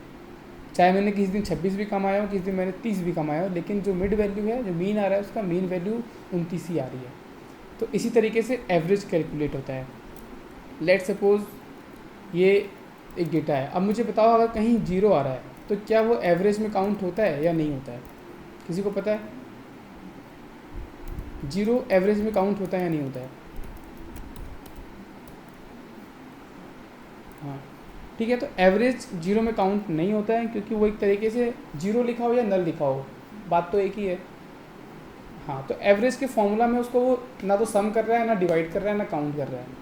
तो वो क्योंकि अगर कहीं भी वो मल्टीप्लाई करने चला जाए लेट सपोज, तो जीरो सबको जीरो कर देगा, तो जीरो कहीं भी काउंट नहीं होता है, कहीं भी एवरेज में पार्टिसिपेट नहीं करता है। तो उस तरीके से अगर मैं इसका एवरेज निकालूँ तो इसका एवरेज 2 आएगा। तो इसका एवरेज 2 आया, तो उसने सिर्फ इन 4 वैल्यू को ही यूज़ किया और उसका एवरेज निकाल के दे दिया है। अब मुझे बताओ कि ये आंसर सही है या गलत? हाँ हाँ हाँ एग्जैक्टली। तो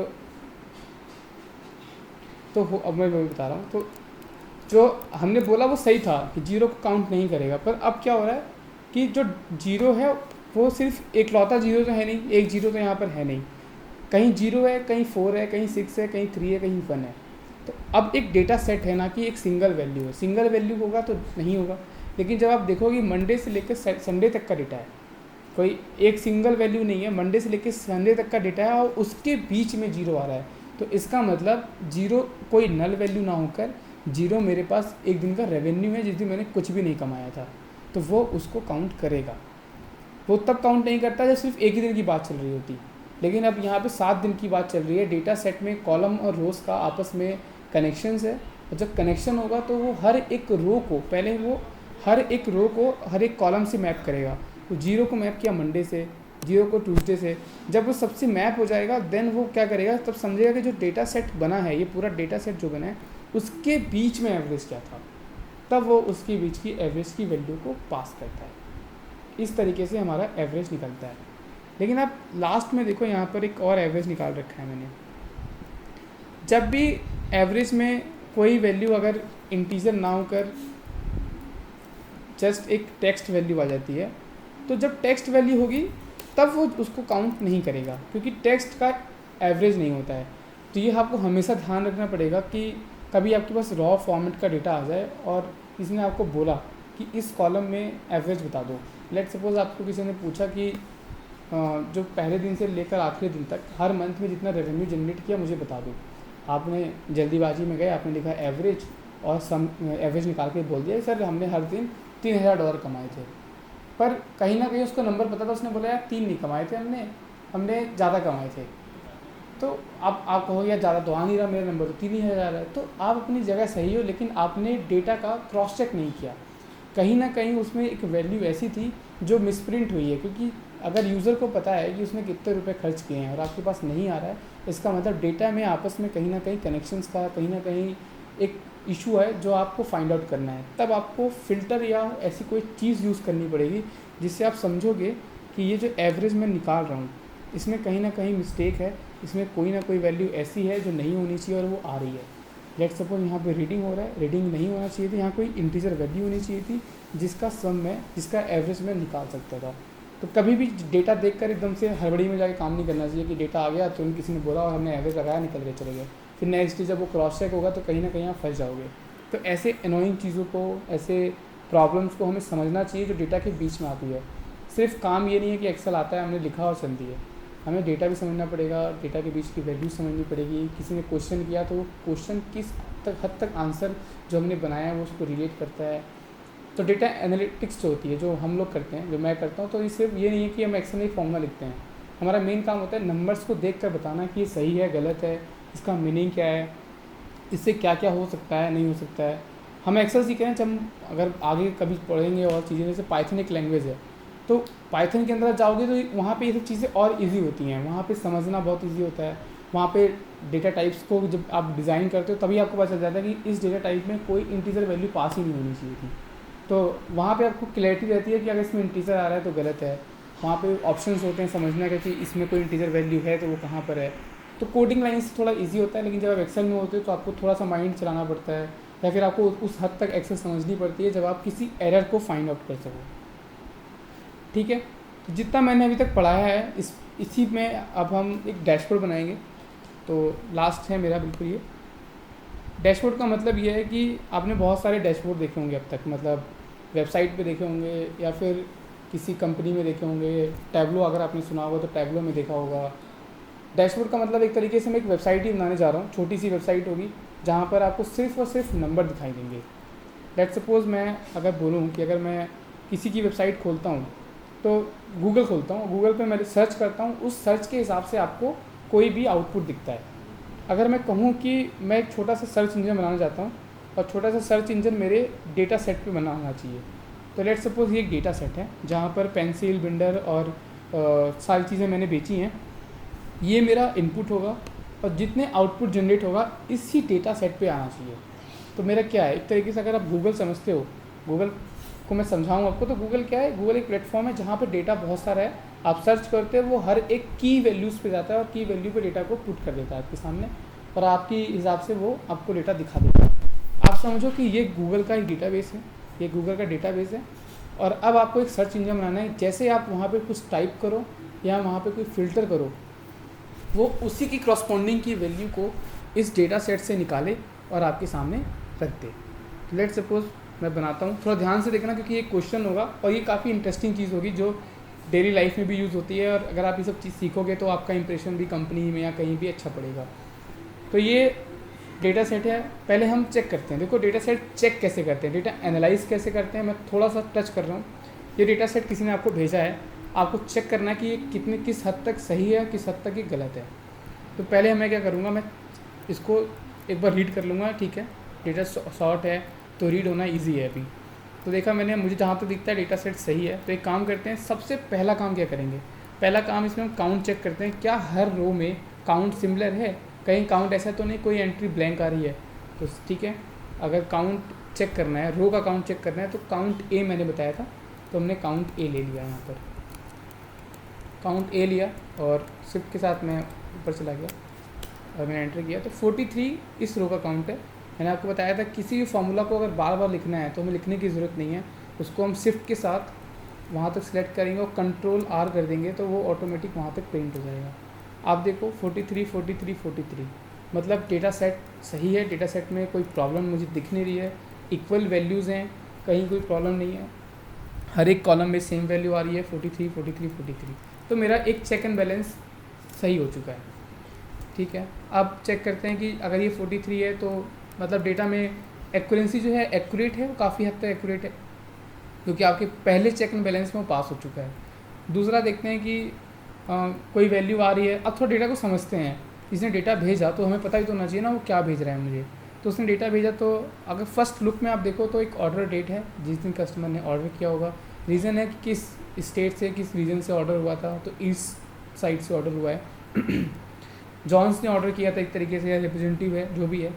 आइटम उसने पेंसिल ली थी, 95 यूनिट्स उसने लिए थे हमसे, मतलब 95 यूनिट्स का मतलब कि उसने पेंसिल हमसे 95 खरीदी थी। एक यूनिट का प्राइस मेरे पास 1.99 रुपीज़ है, मतलब एक पेंसिल का जो वैल्यू है 1.99 रुपीज़ है और टोटल अमाउंट मेरे पास 189.1 आ गया। अब अगर आप थोड़ा डेटा समझते हैं तो आपको समझ आना चाहिए कि 189.1 क्या है। यहाँ पर 1891 जो है वो पर यूनिट पर कॉस्ट है, मतलब पर यूनिट पर कॉस्ट का मतलब है कि एक यूनिट की कॉस्ट अगर 1.99 थी, तो अगर पर यूनिट कॉस्ट 1.99 है तो टोटल यूनिट कॉस्ट कितनी हुई। जस्ट अगर मेरे पास 199 एक यूनिट की कॉस्ट है और किसी को मैंने 95 यूनिट बेची है, तो मैं इसको 1.99 से मल्टीप्लाई कर देता हूँ जितनी यूनिट कॉस्ट मैंने बेची है। तो ये देखो, ये वैल्यू और ये वैल्यू सेम आ गई। मेरा दूसरा चेक एंड बैलेंस था ये, जब मैं चेक कर रहा था कि मेरी जो रेवेन्यू यहाँ पर दिख रहा है, क्योंकि मैंने कैसे समझा कि ये रेवेन्यू है, किसी के पास आइडिया है कि मुझे कैसे पता चला कि ये एक रेवेन्यू है, ये 1 रुपये में आया हुआ पैसा है? Anyone have idea data analytics तो समझते होंगे थोड़ा बहुत भी, कि ये 1.89.1 मुझे कैसे पता कि एक तरीके से ये पैसा है। ठीक है, मैं बताता हूँ कैसे समझ में आया। जब मैंने इसको फर्स्ट लुक में देखा तो मैंने देखा कि यार हर जगह डेटा जो है वो बहुत प्लेन है। प्लेन का इन सेंस है कि यहाँ 95 लिखा हुआ है या 1.9। जब भी कोई फ्लोटिंग वैल्यू आती है, नहीं, राइट हैंड साइड में तो मैं इसको उठा के यहाँ पे डाल दूँ, उससे क्या फ़र्क पड़ता है। अगर समझना है कि ये एक, क्योंकि आप अगर समझो डेटा को अपने फर्स्ट लुक में देखा, यहाँ पर जितने भी कॉलम्स थे 43 रोज थी, चेक एंड बैलेंस में पास हो रहा है हमारे, लेकिन आप देखोगे तो 18.9 से पहले 1.99 लिखा हुआ है और उससे पहले यूनिट लिखी हुई है। तो जब डेटा रीड करोगे तो सबसे पहले आपको हेडर पता होना चाहिए। हेडर में उसने बोला यूनिट्स, मतलब यूनिट्स का मतलब काउंट है, यूनिट कॉस्ट। अगर यूनिट काउंट है और यूनिट कॉस्ट लिखा हुआ है तो उस काउंट का पैसा कितना है वो उसके सेकंड कॉलम में लिखा हुआ है। पहले मैंने इसको समझा, फिर मैंने देखा कि अगर ये कॉस्ट है तो क्या रियल में ये कॉस्ट है। फिर मैंने देखा हाँ कॉस्ट है, क्योंकि ये 1.99 है। जब पैसा होता है तो ज़्यादातर पैसे में हमेशा कभी वैल्यू इक्वल नहीं होती है कि आपने 40 रुपये कमाए होते हैं। कई बार आपकी वैल्यू जो फ्लोटिंग में होती है, तो बहुत टाइम, मतलब आपको मैं बताऊँ मैनी टाइम ऐसा होगा कि पैसा हमेशा फ्लोटिंग की वैल्यू में होता है, ना कि इंटीजर्स की वैल्यू में होता है। इंटीजर मतलब होता है 1 2 3, फ्लोटिंग का मतलब होता है 1.7 6.9। जितनी फ्लोटिंग की वैल्यू है, ये फ्लोटिंग के वैल्यू में था, इसलिए मैं समझ चुका था कि यूनिट भी है, फ्लोटिंग भी है, इसका मतलब ये एक रेवेन्यू है, ये एक कॉस्ट की रेवेन्यू है जो है 1.99। और अगर एक कॉस्ट की रेवेन्यू 1.99 है तो 1.89.1 इसका टोटल कॉस्ट रेवेन्यू है। तो ये एक डेटा रीडिंग हुई। अब अगर मुझे मालूम जब चल गया कि ये 1.891 जो है वो एक रेवेन्यू है, तो क्यों ना मैं इसको पैसे में कन्वर्ट ही कर लूँ, ताकि मुझे ध्यान रहेगा। तो मैंने आपको बताया था कि किसी भी चीज़ को पैसे में कन्वर्ट करना है तो आप नंबर में आइए, इंडियन करेंसी में क्लिक करिए, और उसको जैसे आप फर्स्ट में क्लिक करोगे तो उसको उसी हिसाब से बता देगा कि ये वैल्यू आपकी अब पैसा है। अब ये एक नंबर नहीं रह गया, अब ये कोई वो नहीं था। अब हमारी डेटा अंडरस्टैंडिंग बढ़ चुकी है। हमने डेटा को फर्स्ट लुक में देखा, उसके बाद क्रॉस चेक किया, सारे चेक एंड बैलेंसेस में वो क्रॉस में पास होता चला गया, तो हमको समझ में आ गया कि रेवेन्यू है। तो हमने उस रेवेन्यू को एक आगे उसके रुपए का सिग्नल पास कर दिया। अगर इस पूरी रो में रुपए का सिग्नल पास करना है तो मैंने आपको बताया था, कंट्रोल शिफ्ट करके आप नीचे तक आइए और वापस से इसमें आके सेलेक्ट कर लीजिए। तो अब हर एक जो वैल्यू थी वो इंडियन करेंसी में कन्वर्ट हो चुकी है। ये एक तरीके से चेक एंड बैलेंस था जो मेरा परफेक्टली पास हो चुका है, इसमें कोई दिक्कत भी नहीं है। अब लेट सपोज आपके पास थोड़ी सी डेटा एनालिटिक्स सिखा रहा हूँ मैं आप लोग को यहाँ पर। लेट सपोज आपके पास 1.89 था और आपको पता करना था कि आपको आपके पास यूनिट्स नहीं है। गलती से डेटा मिसप्रिंट, गलती से डेटा में कोई प्रॉब्लम हुई और यूनिट गायब हो गया, आपसे गलती हुई और आपने ये कॉलम ही डिलीट मार दिया। अब आप भूल चुके हो, कोई चांस नहीं है रिकवर करने का। कैसे होगा यार, अपने पास टोटल कॉस्ट है और यूनिट है, मुझे कैसे पता कि मैंने कितना सामान बेचा एक दिन में। तो उस कंडीशन में थोड़ी मैथ समझ में आनी चाहिए। अगर मैंने 189 रुपीज़ का सामान बेचा है और एक यूनिट की कॉस्ट 1.99 थी, तो अगर मैं 1.99 को डिवाइड कर दूँ, 189 को डिवाइड कर दूँ 1.99 से, तो कितने सामान मैंने बेचे हैं वो मेरे को समझ में आ जाएगा।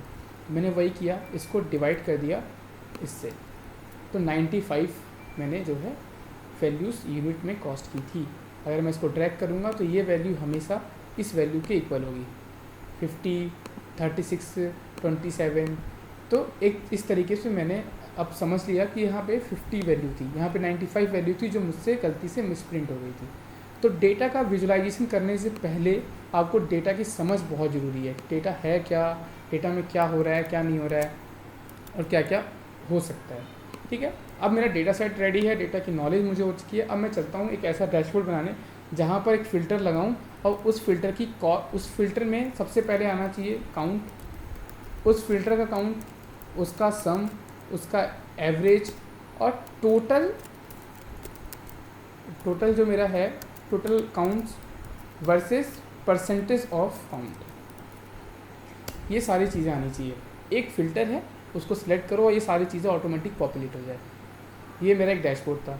चलो हम वो डैशबोर्ड क्रिएट करते हैं। लेट्स सपोज मैं डैशबोर्ड को यहीं पे बना रहा हूँ। तो थोड़ा सा जब हम किसी चीज़ को बनाते हैं तो उसकी विजुअलाइजेशन समझ में आनी चाहिए। तो मैंने मर्ज किया। मर्ज क्या होता है, जब आप एक से ज़्यादा सेल्स को एक ही सेल में कन्वर्ट करना चाहते हो तो मर्ज कर देना होता है। लेट्स सपोज यहाँ से KLM तीनों को मैंने मर्ज करना चाहा मैंने मर्ज कर दिया।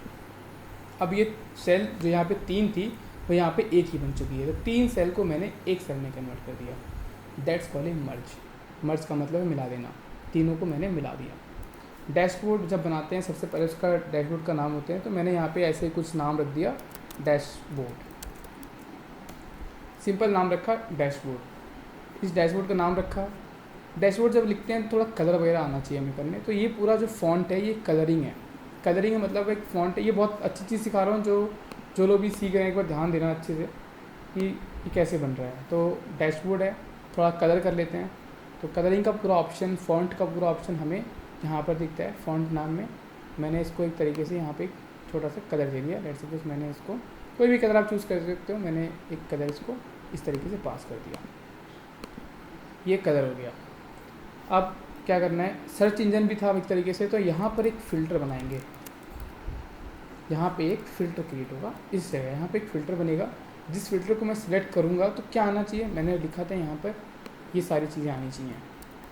जैसे मैं इस फिल्टर को सिलेक्ट करूँ ये सारी चीज़ें ऑटोमेटिक आ जानी चाहिए यहाँ पर। काउंट, सम, एवरेज, टोटल काउंट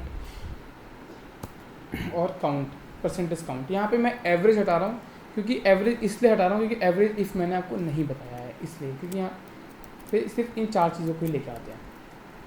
यहाँ पर ये मेरा इनपुट है एक तरीके से, थोड़ा सा इसको ब्रीफ में समझना है तो ये समझ लेंगे। ये इनपुट सेक्शन है, ये जो सेक्शन है वो इनपुट है।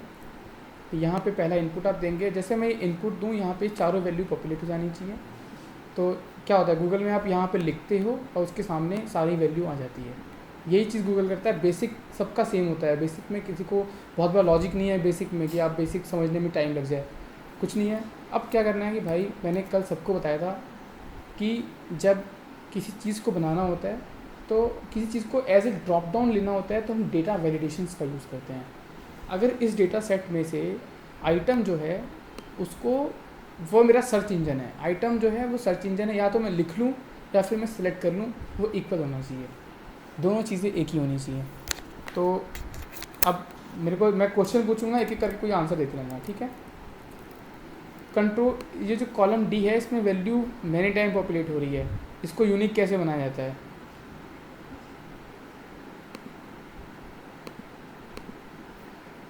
कॉलम डी में वैल्यू रिपीट हो रही है, उसको यूनिक कैसे बनाया जाएगा।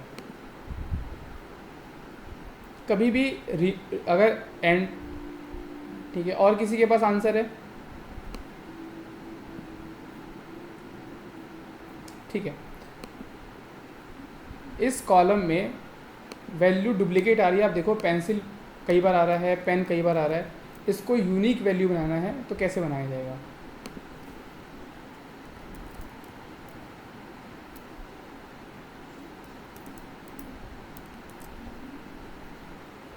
प्राइमरी की कैसे बनाओगे, प्राइमरी की के यहाँ कोई रूल नहीं है, दैट्स नॉट ए एसक्यूएल कि यहाँ प्राइमरी की का यूज़ चलेगा। मैंने बोला, तुमने मेरा क्वेश्चन नहीं समझा। प्राइमरी की होती है एक डेटा सेट की यूनिक आइडेंटिफिकेशन। यहाँ तो डेटा सेट का यूनिक आइडेंटिफिकेशन का मतलब ही नहीं है, क्योंकि ये तो रिपीटेशंस में ही काम करेगा ना। पेंसिल मैंने 4 बार बेची है तो बेची है, उसमें यूनिक, मुझे तो यूनिक एक्सट्रैक्ट करना है यहाँ से। तो यूनिक एक्सट्रैक्ट करने के लिए जो पहला आंसर था वो करेक्ट था, मैंने स्टार्टिंग में बताया था, रिमूव डुप्लीकेट। अगर कहीं भी एंट्री मैनी टाइम आ रही है उसको यूनिक काउंट निकालना है। जितना मैंने पढ़ाया देखो मैं सारा कवर कर दूंगा अभी यहाँ पर ही। तो मुझे यहाँ पर इस वैल्यू को सिलेक्ट करना है, डेटा में जाना है और रिमूव डुप्लीकेट पे क्लिक करना है। और वो पूछ रहा है कि इस कॉलम में हटाना चाहते हो, मैंने बोला बिल्कुल। इस कॉलम पे क्लिक किया और सारी वैल्यू हट चुकी है, ठीक है। यही 4 वैल्यू जो है यहाँ पर यूनिक है। अब मुझे चेक करना है क्या यही 4 वैल्यू यूनिक थी। चलो चेक कर लेते हैं। यहाँ पे फ़िल्टर लगाते हैं, फ़िल्टर लगा के हमने यहाँ देख लिया ये 43 है, वो मेरा चेक एंड बैलेंस था। 43 मेरा चेक एंड बैलेंस था जो मैंने सबसे नीचे लगाया था, आपको याद होगा तो। उसका कोई रोल नहीं है। 1 2 3 4 5 6 जितनी वैल्यू मैंने वहाँ पे दिख रही है इतनी वैल्यू यहाँ पर भी है। सेम वैल्यू जितनी यहाँ पर थी उतनी यहाँ पर है। ठीक है जी। तो मेरा पहला काम हो चुका है कि मुझे इतना मालूम चल चुका है कि अब पूरा जो डेटा बनना है वो इसी डेटा सेट पे बनना है। यही मेरा सर्च इंजन है, यही मेरा सब कुछ है, यही मैं लिखूंगा और इसी के करस्पॉन्डिंग डेटा आना चाहिए। ठीक है जी। हम क्या करते हैं, अगर ये ऐसा है तो क्यों ना हम इसको एक लिस्ट में कन्वर्ट कर लें। ये तो एक लिस्ट ही है, ये जो है ये एक लिस्ट है। हाँ, तो मैं बता रहा हूँ, तो लिस्ट में जब कन्वर्ट करना होगा तो हम क्या करेंगे, इस जगह पे पहले सेल को प्रेस कर लेते हैं जो हमें फ़िल्टर बनाना है। इसको थोड़ा कलर कर लेंगे यहाँ पर, ताकि समझ में आना चाहिए कि ये मेरा फ़िल्टर है। तो यहाँ पे कलर कर लिया और उसके बाद मैं डेटा में जाऊँगा और डेटा में जाने के बाद आप डेटा वैलिडेशन में क्लिक करेंगे। फिर ये जब डेटा वैलिडेशन में आप क्लिक करेंगे तो ये आपको बहुत सारे ऑप्शन दिखाता है, इनपुट मैसेज, एरर अलर्ट। इस पर नहीं जाएंगे, सिर्फ सेटिंग में गए और एनी वैल्यू की जगह हमने ये लिस्ट सेलेक्ट कर लेते हैं। जब हम लिस्ट को सिलेक्ट कर लेंगे तो ये हमको बोलता है कि लिस्ट में ऑप्शंस क्या क्या होते हैं। बिटवीन नहीं है क्योंकि डेट्स का कोई कॉन्सेप्ट नहीं है, तो हमें सीधे सीधे सोर्स पे क्लिक करना है। सोर्स जैसे आप क्लिक करेंगे तो ये इस तरीके से हाइड होता है और आप सोर्स पे ऐसे प्रेस करके सेलेक्ट कर लेंगे। ये 5 चीज़ें मैंने सेलेक्ट कर ली और जैसे मैंने सेलेक्ट करा और एंटर किया, यहाँ पर आप देखो एक सिग्नल बन के आ चुका है ड्रॉप डाउन का, और ये ड्रॉप डाउन में सारे ऑप्शंस आ चुके हैं। इस ड्रॉप डाउन में सारे ऑप्शंस आ चुके हैं। जितने भी ऑप्शंस मुझे देखने हैं, एक तरीके से मेरा फ़िल्टर भी है और एक तरीके से मेरा ये सर्च इंजन की तरह है। यहाँ पे जो लिखूँगा उसी का डेटा यहाँ पॉपुलेट होना चाहिए। मेरा एक और काम हो चुका है जहाँ पे मुझको एक सर्च इंजन के हिसाब से मैं अपनी वैल्यू को पॉपुलेट करा चुका हूँ। ये फ़िल्टर मेरा बन चुका है। इस फ़िल्टर का नाम जो मैंने फ़िल्टर रखा था उसको आइटम रख दे रहा हूँ अब। हाँ ठीक है, अच्छा है। मैं आपको एक बार बताता हूँ तो पूरा गायब मैं चलो।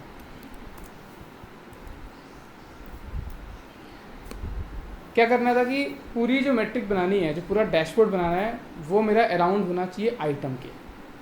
आइटम जो है इसमें एक ऐसी यूनिक वैल्यू है जिसके हिसाब से ही मैं अपने डेटा को ड्रॉ कर सकता हूँ, क्योंकि यही आइटम मैंने कई बार बेचे हैं, कई बार ख़रीदे हैं। जो भी किया है इस आइटम के अकॉर्डिंग ही किया हुआ, तो हमने उस आइटम के अकॉर्डिंग ही यहाँ पर, वैसे मैं किसी भी बना सकता हूँ लेकिन मैंने अभी सर्च इंजन को अपना सिर्फ आइटम ही माना है।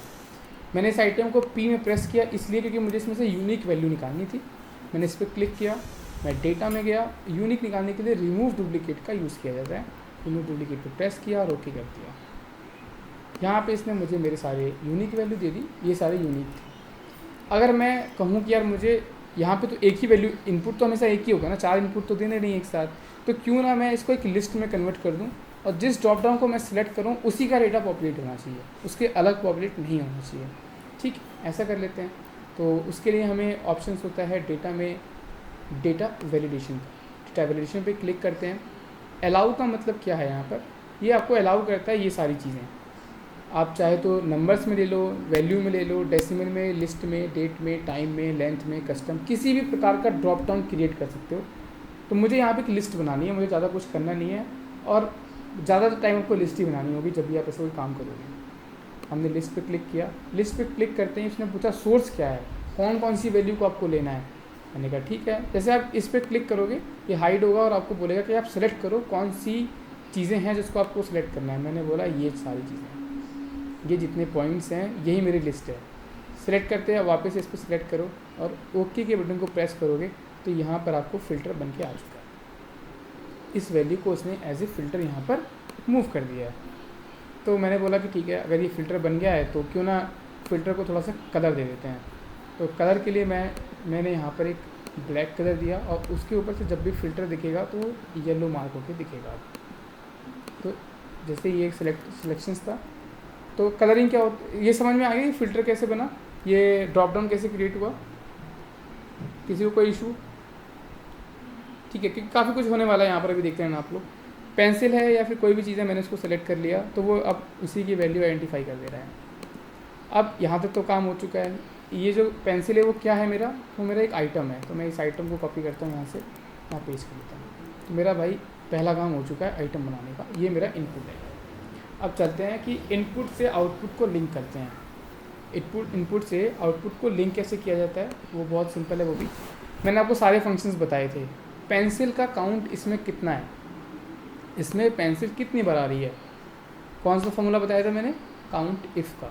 जहाँ पे भी कंडीशन आती है वहाँ पे काउंट इफ़ यूज़ होता है। ठीक है भाई, तो बिल्कुल सिंपल है। काउंट लिया मैंने, काउंट इफ़ सेलेक्ट किया मैंने, काउंट इफ़ में उसने मुझे बोला रेंज कौन सी है, रेंज ये है। जब क्राइटेरिया की बात आएगी तब मैं क्राइटेरिया अब ना लिखूँगा ना कुछ करूँगा, मैं जो मैंने एक सर्च इंजन टाइप का ड्रॉप डाउन बनाया था उस पर उसको क्लिक कर दूँगा और एंटर होगा। अब ये एक क्राइटेरिया है, पेंसिल इसमें 13 टाइम्स आ रही है। चलो एक काम करते हैं, चेंज करके देखते हैं। हमने चेंज किया, हमने पेन ले लिया इस बार, जैसे हमने पेन सेलेक्ट किया ये वैल्यू चेंज होके 5 हो गई। तो इसका मतलब ये है कि अब वैल्यू जो है हमारे फ़िल्टर से लिंक हो चुकी है, फ़िल्टर पे डिपेंडेंट हो चुकी है। जो फ़िल्टर में इनपुट होगा उसी के अकॉर्डिंग अब आंसर आने वाला है। मतलब गूगल भी यही करता है, जब आप कोई चीज़ को लिखते हो तो उसके अकॉर्डिंग ही आपको आंसर पॉपुलेट करना शुरू कर देता है। ऐसा तो होता नहीं कि आप x लिखो और आपको 1 2 3 दिखाता है, नहीं, x के हिसाब से दिखाता है, या तो x के साथ की वैल्यूज़ दिखाएगा। तो उसी तरीके से सारी चीज़ें यहाँ हो रही हैं। पेन पे आपने क्लिक किया, पेन की वैल्यू आ गई। अगर आपने डेस्क पे क्लिक किया तो डेस्क की वैल्यू आ गई। पहला काम हो गया। दूसरा लिखा है सम। सम किसका करना है, डेस्क से हमने कितना रेवेन्यू जनरेट किया है। बहुत सिंपल है भाई, डेस्क से कितना रेवेन्यू जनरेट किया है मैंने आपको बताया था। सम इफ़, जहाँ पे भी कंडीशनल सम होता है वहाँ पे सम इफ़ का यूज़ हम करते हैं। ठीक है जी, यहाँ पे जाते हैं, लिखते हैं सम और इफ़ को सिलेक्ट कर लेते हैं। सेम वही है, रेंज सेलेक्ट कर लेते हैं जी। ये रेंज थी हमारी, रेंज में कौन सा क्राइटेरिया था, ये वाला क्राइटेरिया है जिसके अकॉर्डिंग सम आना चाहिए। सम की रेंज कौन सी है, मैंने आपको पहले बताया था, जिसको मैंने आर डिनोट कर दिया है, जिसको मैंने रुपए का सिग्नल दे दिया है, यही मेरा पैसा है, इससे मैंने क्लिक कर दिया। तो 1700 रुपये मैंने जो है डेस्क से कमाए हैं। इसकी जगह मैं कर देता हूँ पेंसिल, तो पेंसिल में मैंने 2135 रुपये कमाए हैं। इस तरीके से मैंने पैसे कमाए हैं।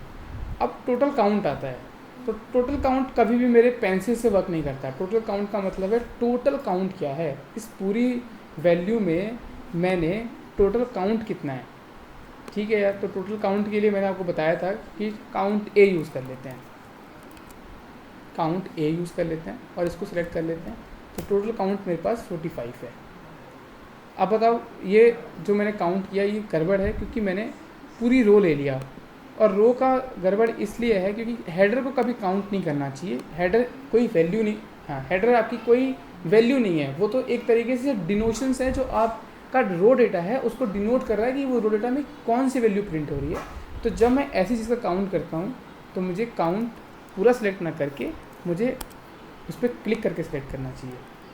कंट्रोल शिफ्ट नीचे तक प्रेस करेंगे और एंटर करेंगे तो अब ये 43 काउंट है। मतलब यहाँ पे 13 काउंट्स आ रहे हैं। और अब परसेंटेज निकाल लिया, मैंने आपको बताया था कि अगर 43 काउंट आ रहे हैं और उस 43 में से पेंसिल का काउंट 13 है तो कितने परसेंट हुआ। ठीक है जी, तो 13 मैंने पेंसिल है, 13 मेरी पेंसिल है, डिवाइड कर देंगे टोटल काउंट से तो 43 मेरा टोटल काउंट था। तो 30 आ गया, 0.30 आ गया। इसको क्या करते हैं, इसको परसेंटेज में कन्वर्ट करना है तो यहाँ पे क्लिक कर देंगे 30%। ये मेरा एक डैशबोर्ड क्रिएट हो चुका है, ये मेरा एक डैशबोर्ड क्रिएट चुका है जिसकी वैल्यू मैं यहाँ डालूंगा उसी के हिसाब से ये चेंज करेगा।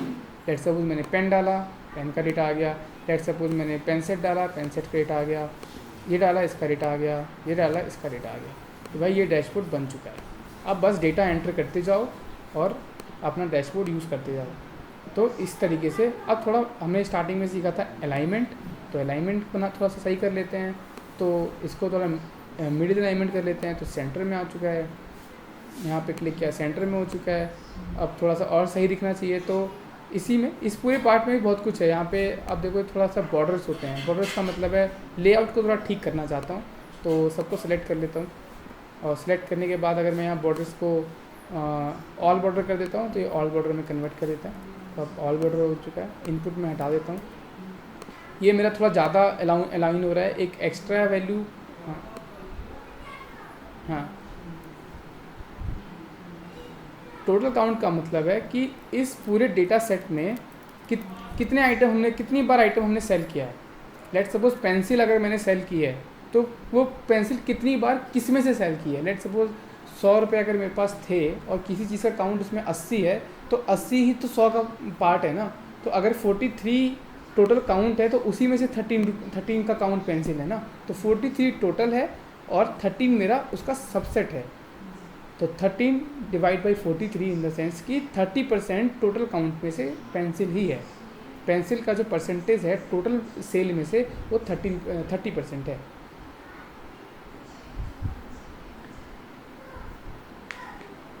हाँ मैं बता रहा हूँ, बस चलते रहते हैं थोड़ा आगे, ठीक है। तो ये डेटा बन गया। थोड़ा सा इसको और अच्छा कर लेते हैं। देखो ये थोड़ा आगे भाग रहा है तो वापस इसको अनमर्ज करते हैं और इसको मर्ज करते हैं, सिर्फ 2 है वैल्यू तक, और इसको हटा देते हैं। डैशबोर्ड में भी थोड़ा सा बॉर्डर कर लेते हैं। ये सब भी ज़रूरी होता है क्योंकि प्रेजेंटेशन में आपको यही सब चीज़ें आती हैं, तो थोड़ा बॉर्डरिंग ठीक कर लेते हैं।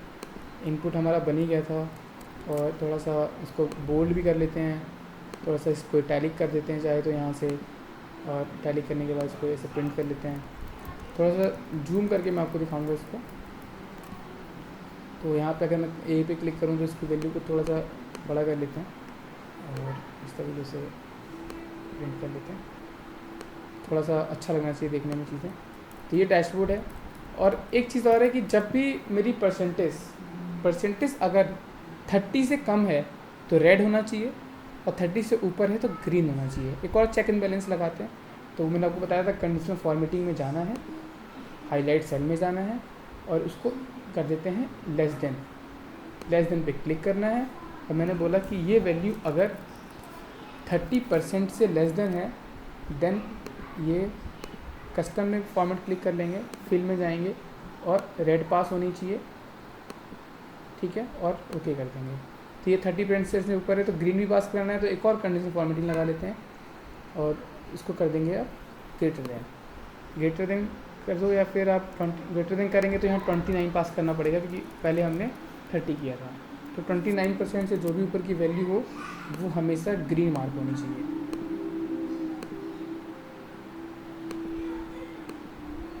ओके, तो देखो 30% ग्रीन मार्क होगा। चलो चेक करते हैं कि रेड किसका है। तो यहाँ पर आप सेलेक्ट करते हैं, पहले इसको करते हैं, 35% है, मेरे ग्रीन मार्क में आ रहा है। पेन है, पेन मैंने बहुत कम सेल किया है भाई, 43 आइटम में से पेन मैंने सिर्फ 5 ही सेल किए। इसका मतलब पेन जो है वो 30% से कम सेलिंग में गया है।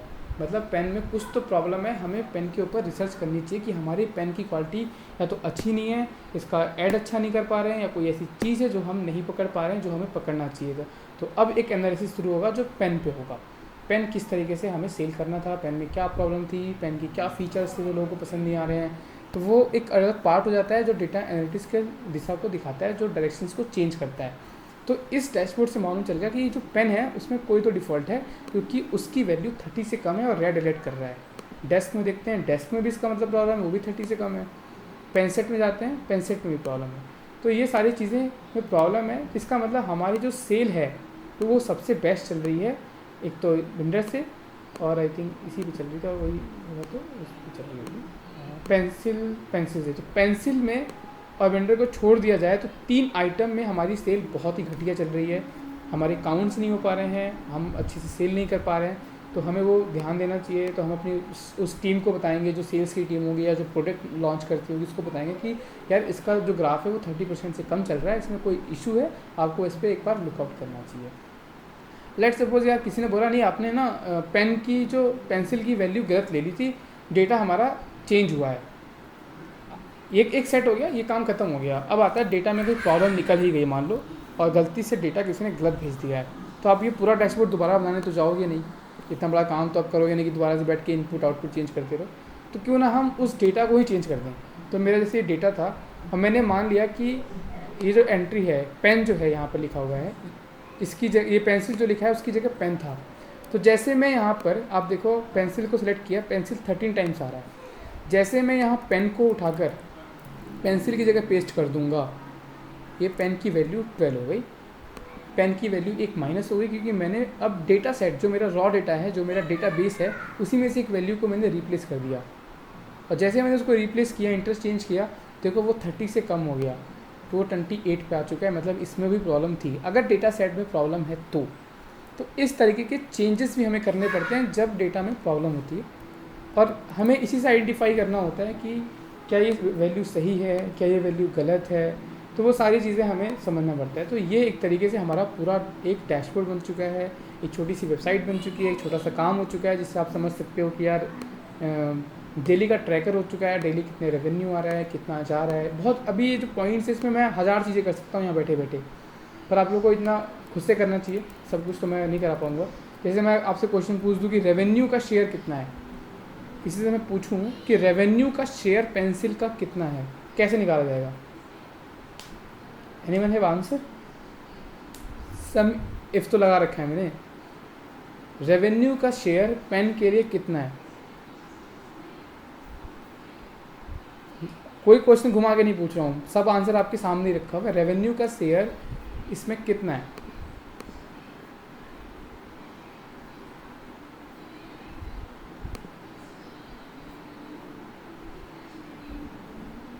तो सिंपल है, जब मैंने बोला रेवेन्यू शेयर तो लोग थोड़ा कंफ्यूज हो गए, रेवेन्यू शेयर कैसे निकाला जाएगा?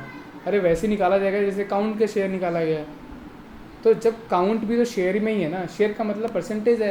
काउंट निकालने के लिए क्या किया मैंने, टोटल काउंट में से उस वैल्यू के काउंट को डिवाइड कर दिया।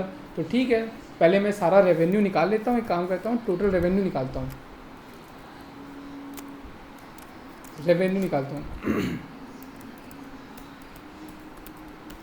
टोटल रेवेन्यू निकालते हैं पहले। टोटल रेवेन्यू कितना है? टोटल रेवेन्यू कॉलम ये वाला था, इसको सिलेक्ट कर लो, सिंपल। ये जो है टोटल रेवेन्यू है। अब मैंने बोला कि यार टोटल रेवेन्यू जब आ ही गया है तो क्यों ना पेंसिल का अकाउंट, पेंसिल का रेवेन्यू शेयर निकाल लेते हैं। तो रेवेन्यू का शेयर निकालते हैं।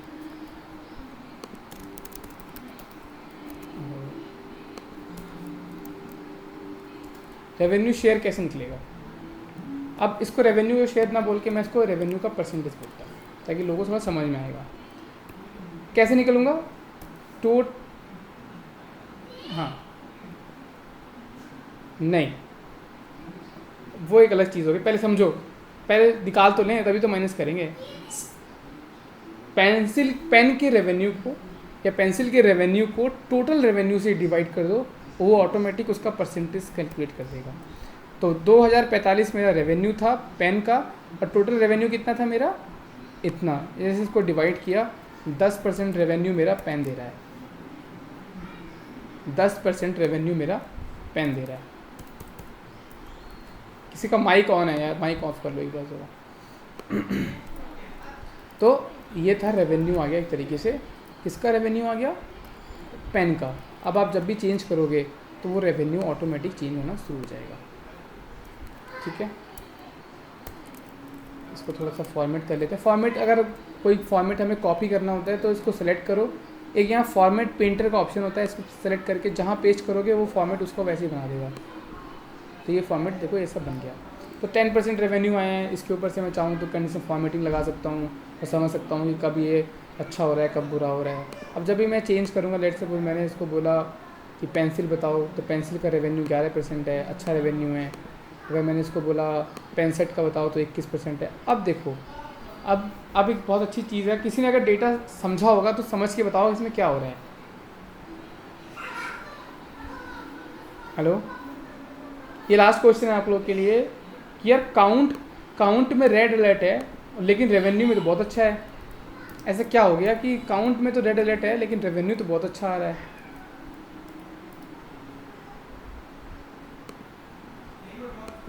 नहीं, अब देखो, अब यहाँ दो चीज़ें हैं। देखो, किसी का माइक कौन है यार?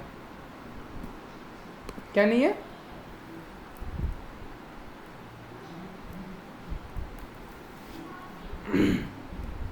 अच्छा, यहाँ तो मैंने लगा रखा है ना रेवेन्यू, तो मैंने तो 2045 रेवेन्यू जनरेट किया और यहाँ पे टोटल रेवेन्यू जनरेट कर रखा है, पर ये 10%। अब यहाँ फ़िल्टर की, मेरी बात सुनो, यहाँ फ़िल्टर का कोई रोल ही नहीं है भाई। हर चीज़ एक्सेल नहीं करता है। अब आपका दिमाग चलना चाहिए, अब डेटा एनालिटिक्स समझ में आनी चाहिए। डेटा एनालिस्ट बनना है तो डेटा एनालिटिक्स समझ में भी तो आनी चाहिए। इसका मतलब ये था कि भाई जब मैं इसको सेलेक्ट करता हूँ, यहाँ पे रेड वैल्यू है, मतलब 16% काउंट भले है लेकिन रेवेन्यू उसने बहुत अच्छा दिया है। मतलब मैंने सामान कम बेचा लेकिन उसकी सामान कम बेचा लेकिन वैल्यू ज़्यादा दी है उसने। ऑडी जो है कंपनी, ऑडी मारुति सुजुकी की तरह कम पैसे वो कार नहीं बेचती है कि हर एक दिन में 100 कारें बेच दी, 200 कारें बेच दी। उसकी एक दिन में 10 कार बेचेंगी, लेकिन वो 10 कार से वो रेवेन्यू जनरेट कर लेगा जो आपकी मारुति सुजुकी अपनी 100 कार बेच के नहीं कर पा रही होगी। तो ये डेटा से समझ में आया कि 16% होने के बाद भी पेन सेट का रेवेन्यू 21% है। इसका मतलब ये था कि पेन सेट कम तो बिच रहा है लेकिन उसका रेवेन्यू ज़्यादा है, उसका रेवेन्यू मेरा ज़्यादा है औरों के मुकाबले। इसका मतलब पेन सेट में कोई दिक्कत नहीं है। इसलिए मैंने ये दोनों कॉलम बाद में जोड़े ताकि आपको ये ना लगे कि रेड अलर्ट हो गया, इसका मतलब ये नहीं कि वो ख़राब है, नहीं, हम समझेंगे कि वो ख़राब है तो क्यों है। तो जैसे मैंने सेलेक्ट किया, मुझे मालूम चला नहीं वो ख़राब नहीं है, वो लेस देन वैल्यू में ज़रूर है, लेकिन उसकी रेवेन्यू शेयर सबसे ज़्यादा है 21%। तो इस तरीके से जैसे आप मैं इसको कलर कोटिंग कर दूँ, लेट सपोज मैं इसे कलर कोटिंग कर दूँ और मैं बोलूँ कि अगर ये ग्रेटर देन 15 आ रहा है, 15% है तो ग्रीन हो जाए। अब देखना बहुत अच्छी चीज़ समझ में आएगी आपको, ग्रीन हो जाए। और अगर ये 15 से कम है, लेस देन 15% है, मतलब लेस देन 15% है, तो ये रेड हो जाएगा। अब तुम्हें थोड़ा डेटा एनालिसिस सिखा रहा हूँ मैं, समझना कैसे होती है। अब देखो, वैल्यू भले रेड है लेकिन रेवेन्यू 9% है। मतलब ये था कि मैंने थोड़ा कलर कोडिंग एनिमेशन गलत कर दिया यहाँ पे। ग्रेटर देन होगा तो हमेशा 15% होता है चाहिए, 15%।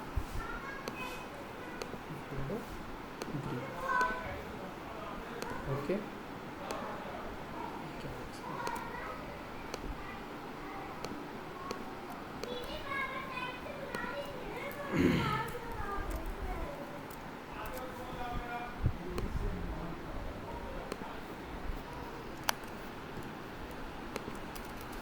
ग्रेटर देन 15% किया, बोला अगर 15% से ऊपर है तो इसकी वैल्यू हमेशा ग्रीन सिग्नल में आनी चाहिए। और अगर इसकी वैल्यू 15 से कम है, लेस देन 15% है, तो इसकी वैल्यू रेड आनी चाहिए।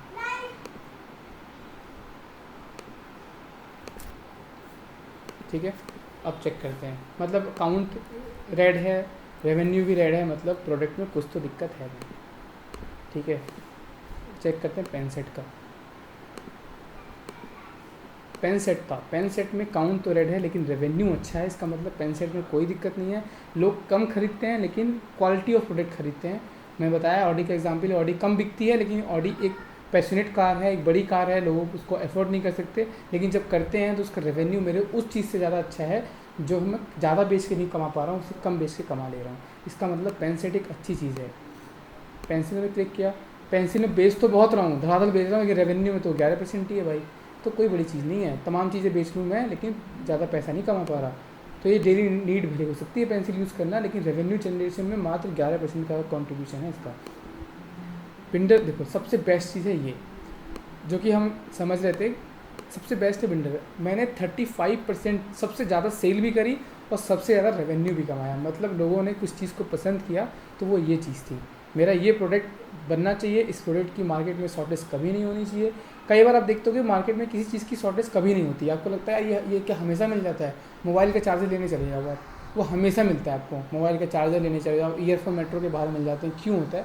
वो इसीलिए होता है क्योंकि वो एक एनालाइज़ किया गया होगा। एनालाइज़ के बाद समझ में आया होगा कि भाई कान में सुनने के गाने सुनने के अलावा किसी के पास खाली रहने में कोई काम नहीं है। एनालाइज़ किया, समझ पड़ी, डेटा एनालाइज़ किया, ऐसा कुछ बनाया, उससे मालूम चला इस चीज़ को हम बेचेंगे तो बहुत फ़ायदा है।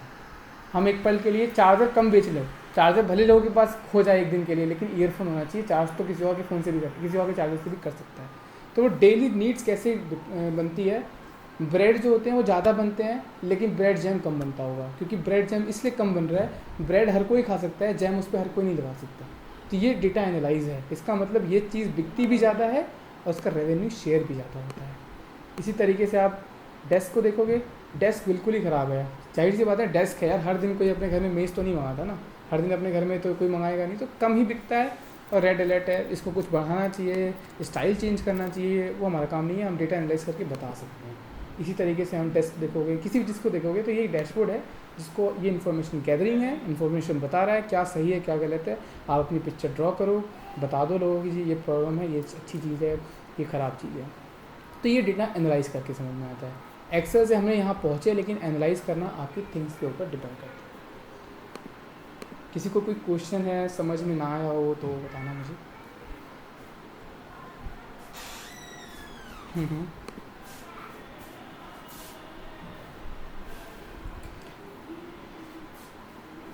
ठीक है, देखो यार वो स्टेप बाय स्टेप चलते हैं। अगर मैं जानता हूँ कि मैं चार्ट यहाँ बहुत आसान है, मैं चार्ट बना के दिखा दूँ लेकिन और अट्रैक्टिव हो जाएगा, लेकिन पहले हम समझते हैं कि ये कैसे बना।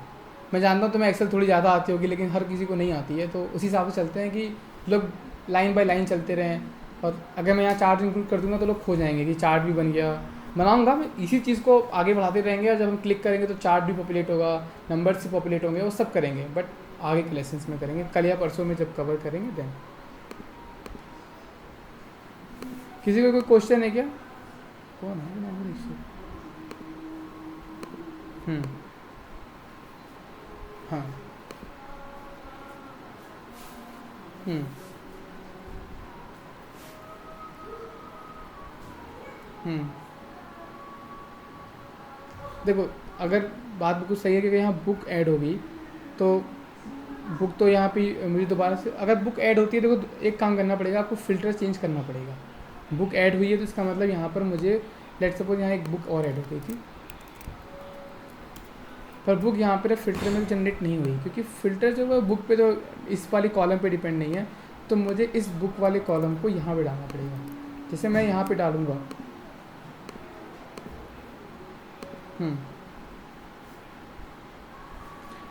कर सकते हैं। अब उसके लिए देखो थोड़ा सा मतलब मैं एकदम अभी तो नहीं बताऊंगा, मेरा थोड़ा टाइम ओवर हो गया है, 9 बजे तक, 9:15 तक था, मैं आगे निकल गया।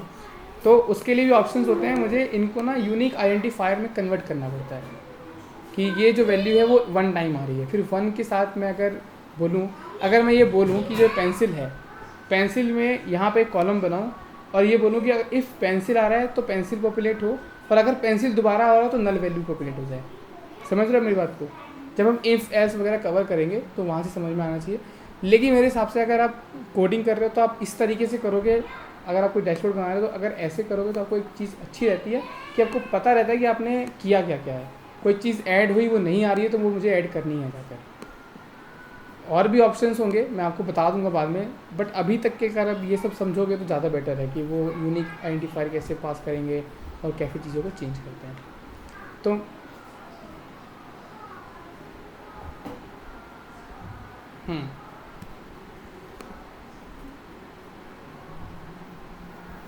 ठीक है,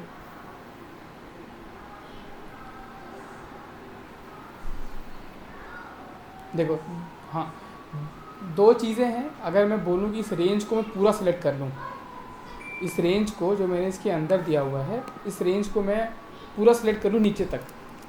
नीचे तक का मतलब है मेरा कि मैं इसको एकदम एंड में जाऊँ और एंड में जाके यहाँ तक कहीं तक सेलेक्ट कर लूँ तो ऐड हो जाएगा, ऑटोमेटिक ऐड हो जाएगा। लेकिन मैं चाहता हूँ यार किसको पता है कहाँ तक रेंज जाएगी, तो एक फार्मूला होता है जिसको आज नहीं बताऊँगा अभी मैं, ऑफसेट बोलते हैं उसको। ऑफसेट क्या करता है, आपकी वैल्यू को ऑटोमेटिक रीड करता है ये कहाँ तक की वैल्यू की रेंज को पुट कर रहा है। तो वो हम बताएंगे आगे आपको, जब भी चीज़ें रेंजिंग पे जाएंगे, रेंज को फिक्स करने पे जाएंगे, तब मैं आपको बताऊंगा कि ये सब चीज़ें कैसे वर्क करती हैं, कि ऑटोमेटिक वो कैसे सेल्स को रीड करता है। अभी इतना ही है, और मैं ये मैं भेजूँगा आप लोग को, मुझे सॉल्व करके बताना है। जो सेम डैशबोर्ड मैंने बनाया है मुझे बना के आप लोग भेज देना, ताकि मुझे लगे कि आप लोग इंटरेस्टेड है सीखने में। किसी को कोई डाउट हो, समझ में ना आया हो, प्रॉब्लम हो रही हो समझने में, तो मुझे बता सकता है। अभी मैं एंड करने जा रहा हूँ आज का सेशन, और कल वही 8 बजे से हो सकता है, कल 8 बजे से करेंगे, 8 से 9 के बीच में। Any have any question regarding this? मैं पढ़ाने में थोड़ी जल्दीबाजी कर रहा हूँ, या कोई चीज़ समझ में ना आ रही हो, मैं बता नहीं रहा हूँ, जो भी प्रॉब्लम हो या तो आप मुझे मेल कर सकते हो, व्हाट्सएप ग्रुप में लिख सकते हो। मेरा पर्पज़ यही है कि आपको समझ में आना चाहिए कि ये चीज़ें कैसे हो रही हैं।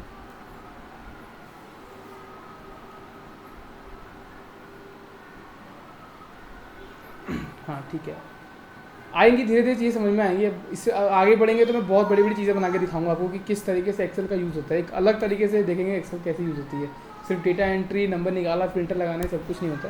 जैसे एक डैशबोर्ड बना है, एक बड़ा सा डैशबोर्ड भी बनाएंगे जब एंड करेंगे सेशन को, तो उसमें बहुत सारी चीज़ें यूज़ करेंगे और एक अच्छा सा डैशबोर्ड बनाएंगे। मैं आपको अभी दिखा तो नहीं सकता, लेकिन मेरे पास एक 2 डैशबोर्ड्स हैं जो काफ़ी अच्छे बने हुए हैं, जिसमें चीज़ें यूज़ हुई हैं। कल परसों मैं आपको प्रेजेंट कर दूंगा जब भी दिखाना होगा। पर अभी आप इतना समझो, बेसिक ही है, लेकिन समझ में आपको आना चाहिए कि ये सब चीज़ें कैसे काम करती हैं, फ़िल्टर कैसे लगते हैं, ड्रॉप डाउन कैसे लगते हैं, काउंट कैसे आ रहा है, काउंट इफ कैसे आ रहा है। सिर्फ 4-5 फॉर्मूले में हमने ये सब कुछ क्रिएट कर लिया है। ठीक है, तो आप लोग मैं रख रहा हूँ, मतलब अब क्लोज करूँगा आज का सेशन और कल मिलते हैं। थोड़ा जल्दी ज्वाइन कर लोगे तो आप लोग सही रहेगा, मतलब मेरे को भी और चीज़ें करनी होती हैं, तो जब मैं टाइमिंग दूँ तो उस टाइम आप लोग ज्वाइन कर लेना। ठीक है, किसी को भी कोई इशू है तो मुझसे पूछ सकता है।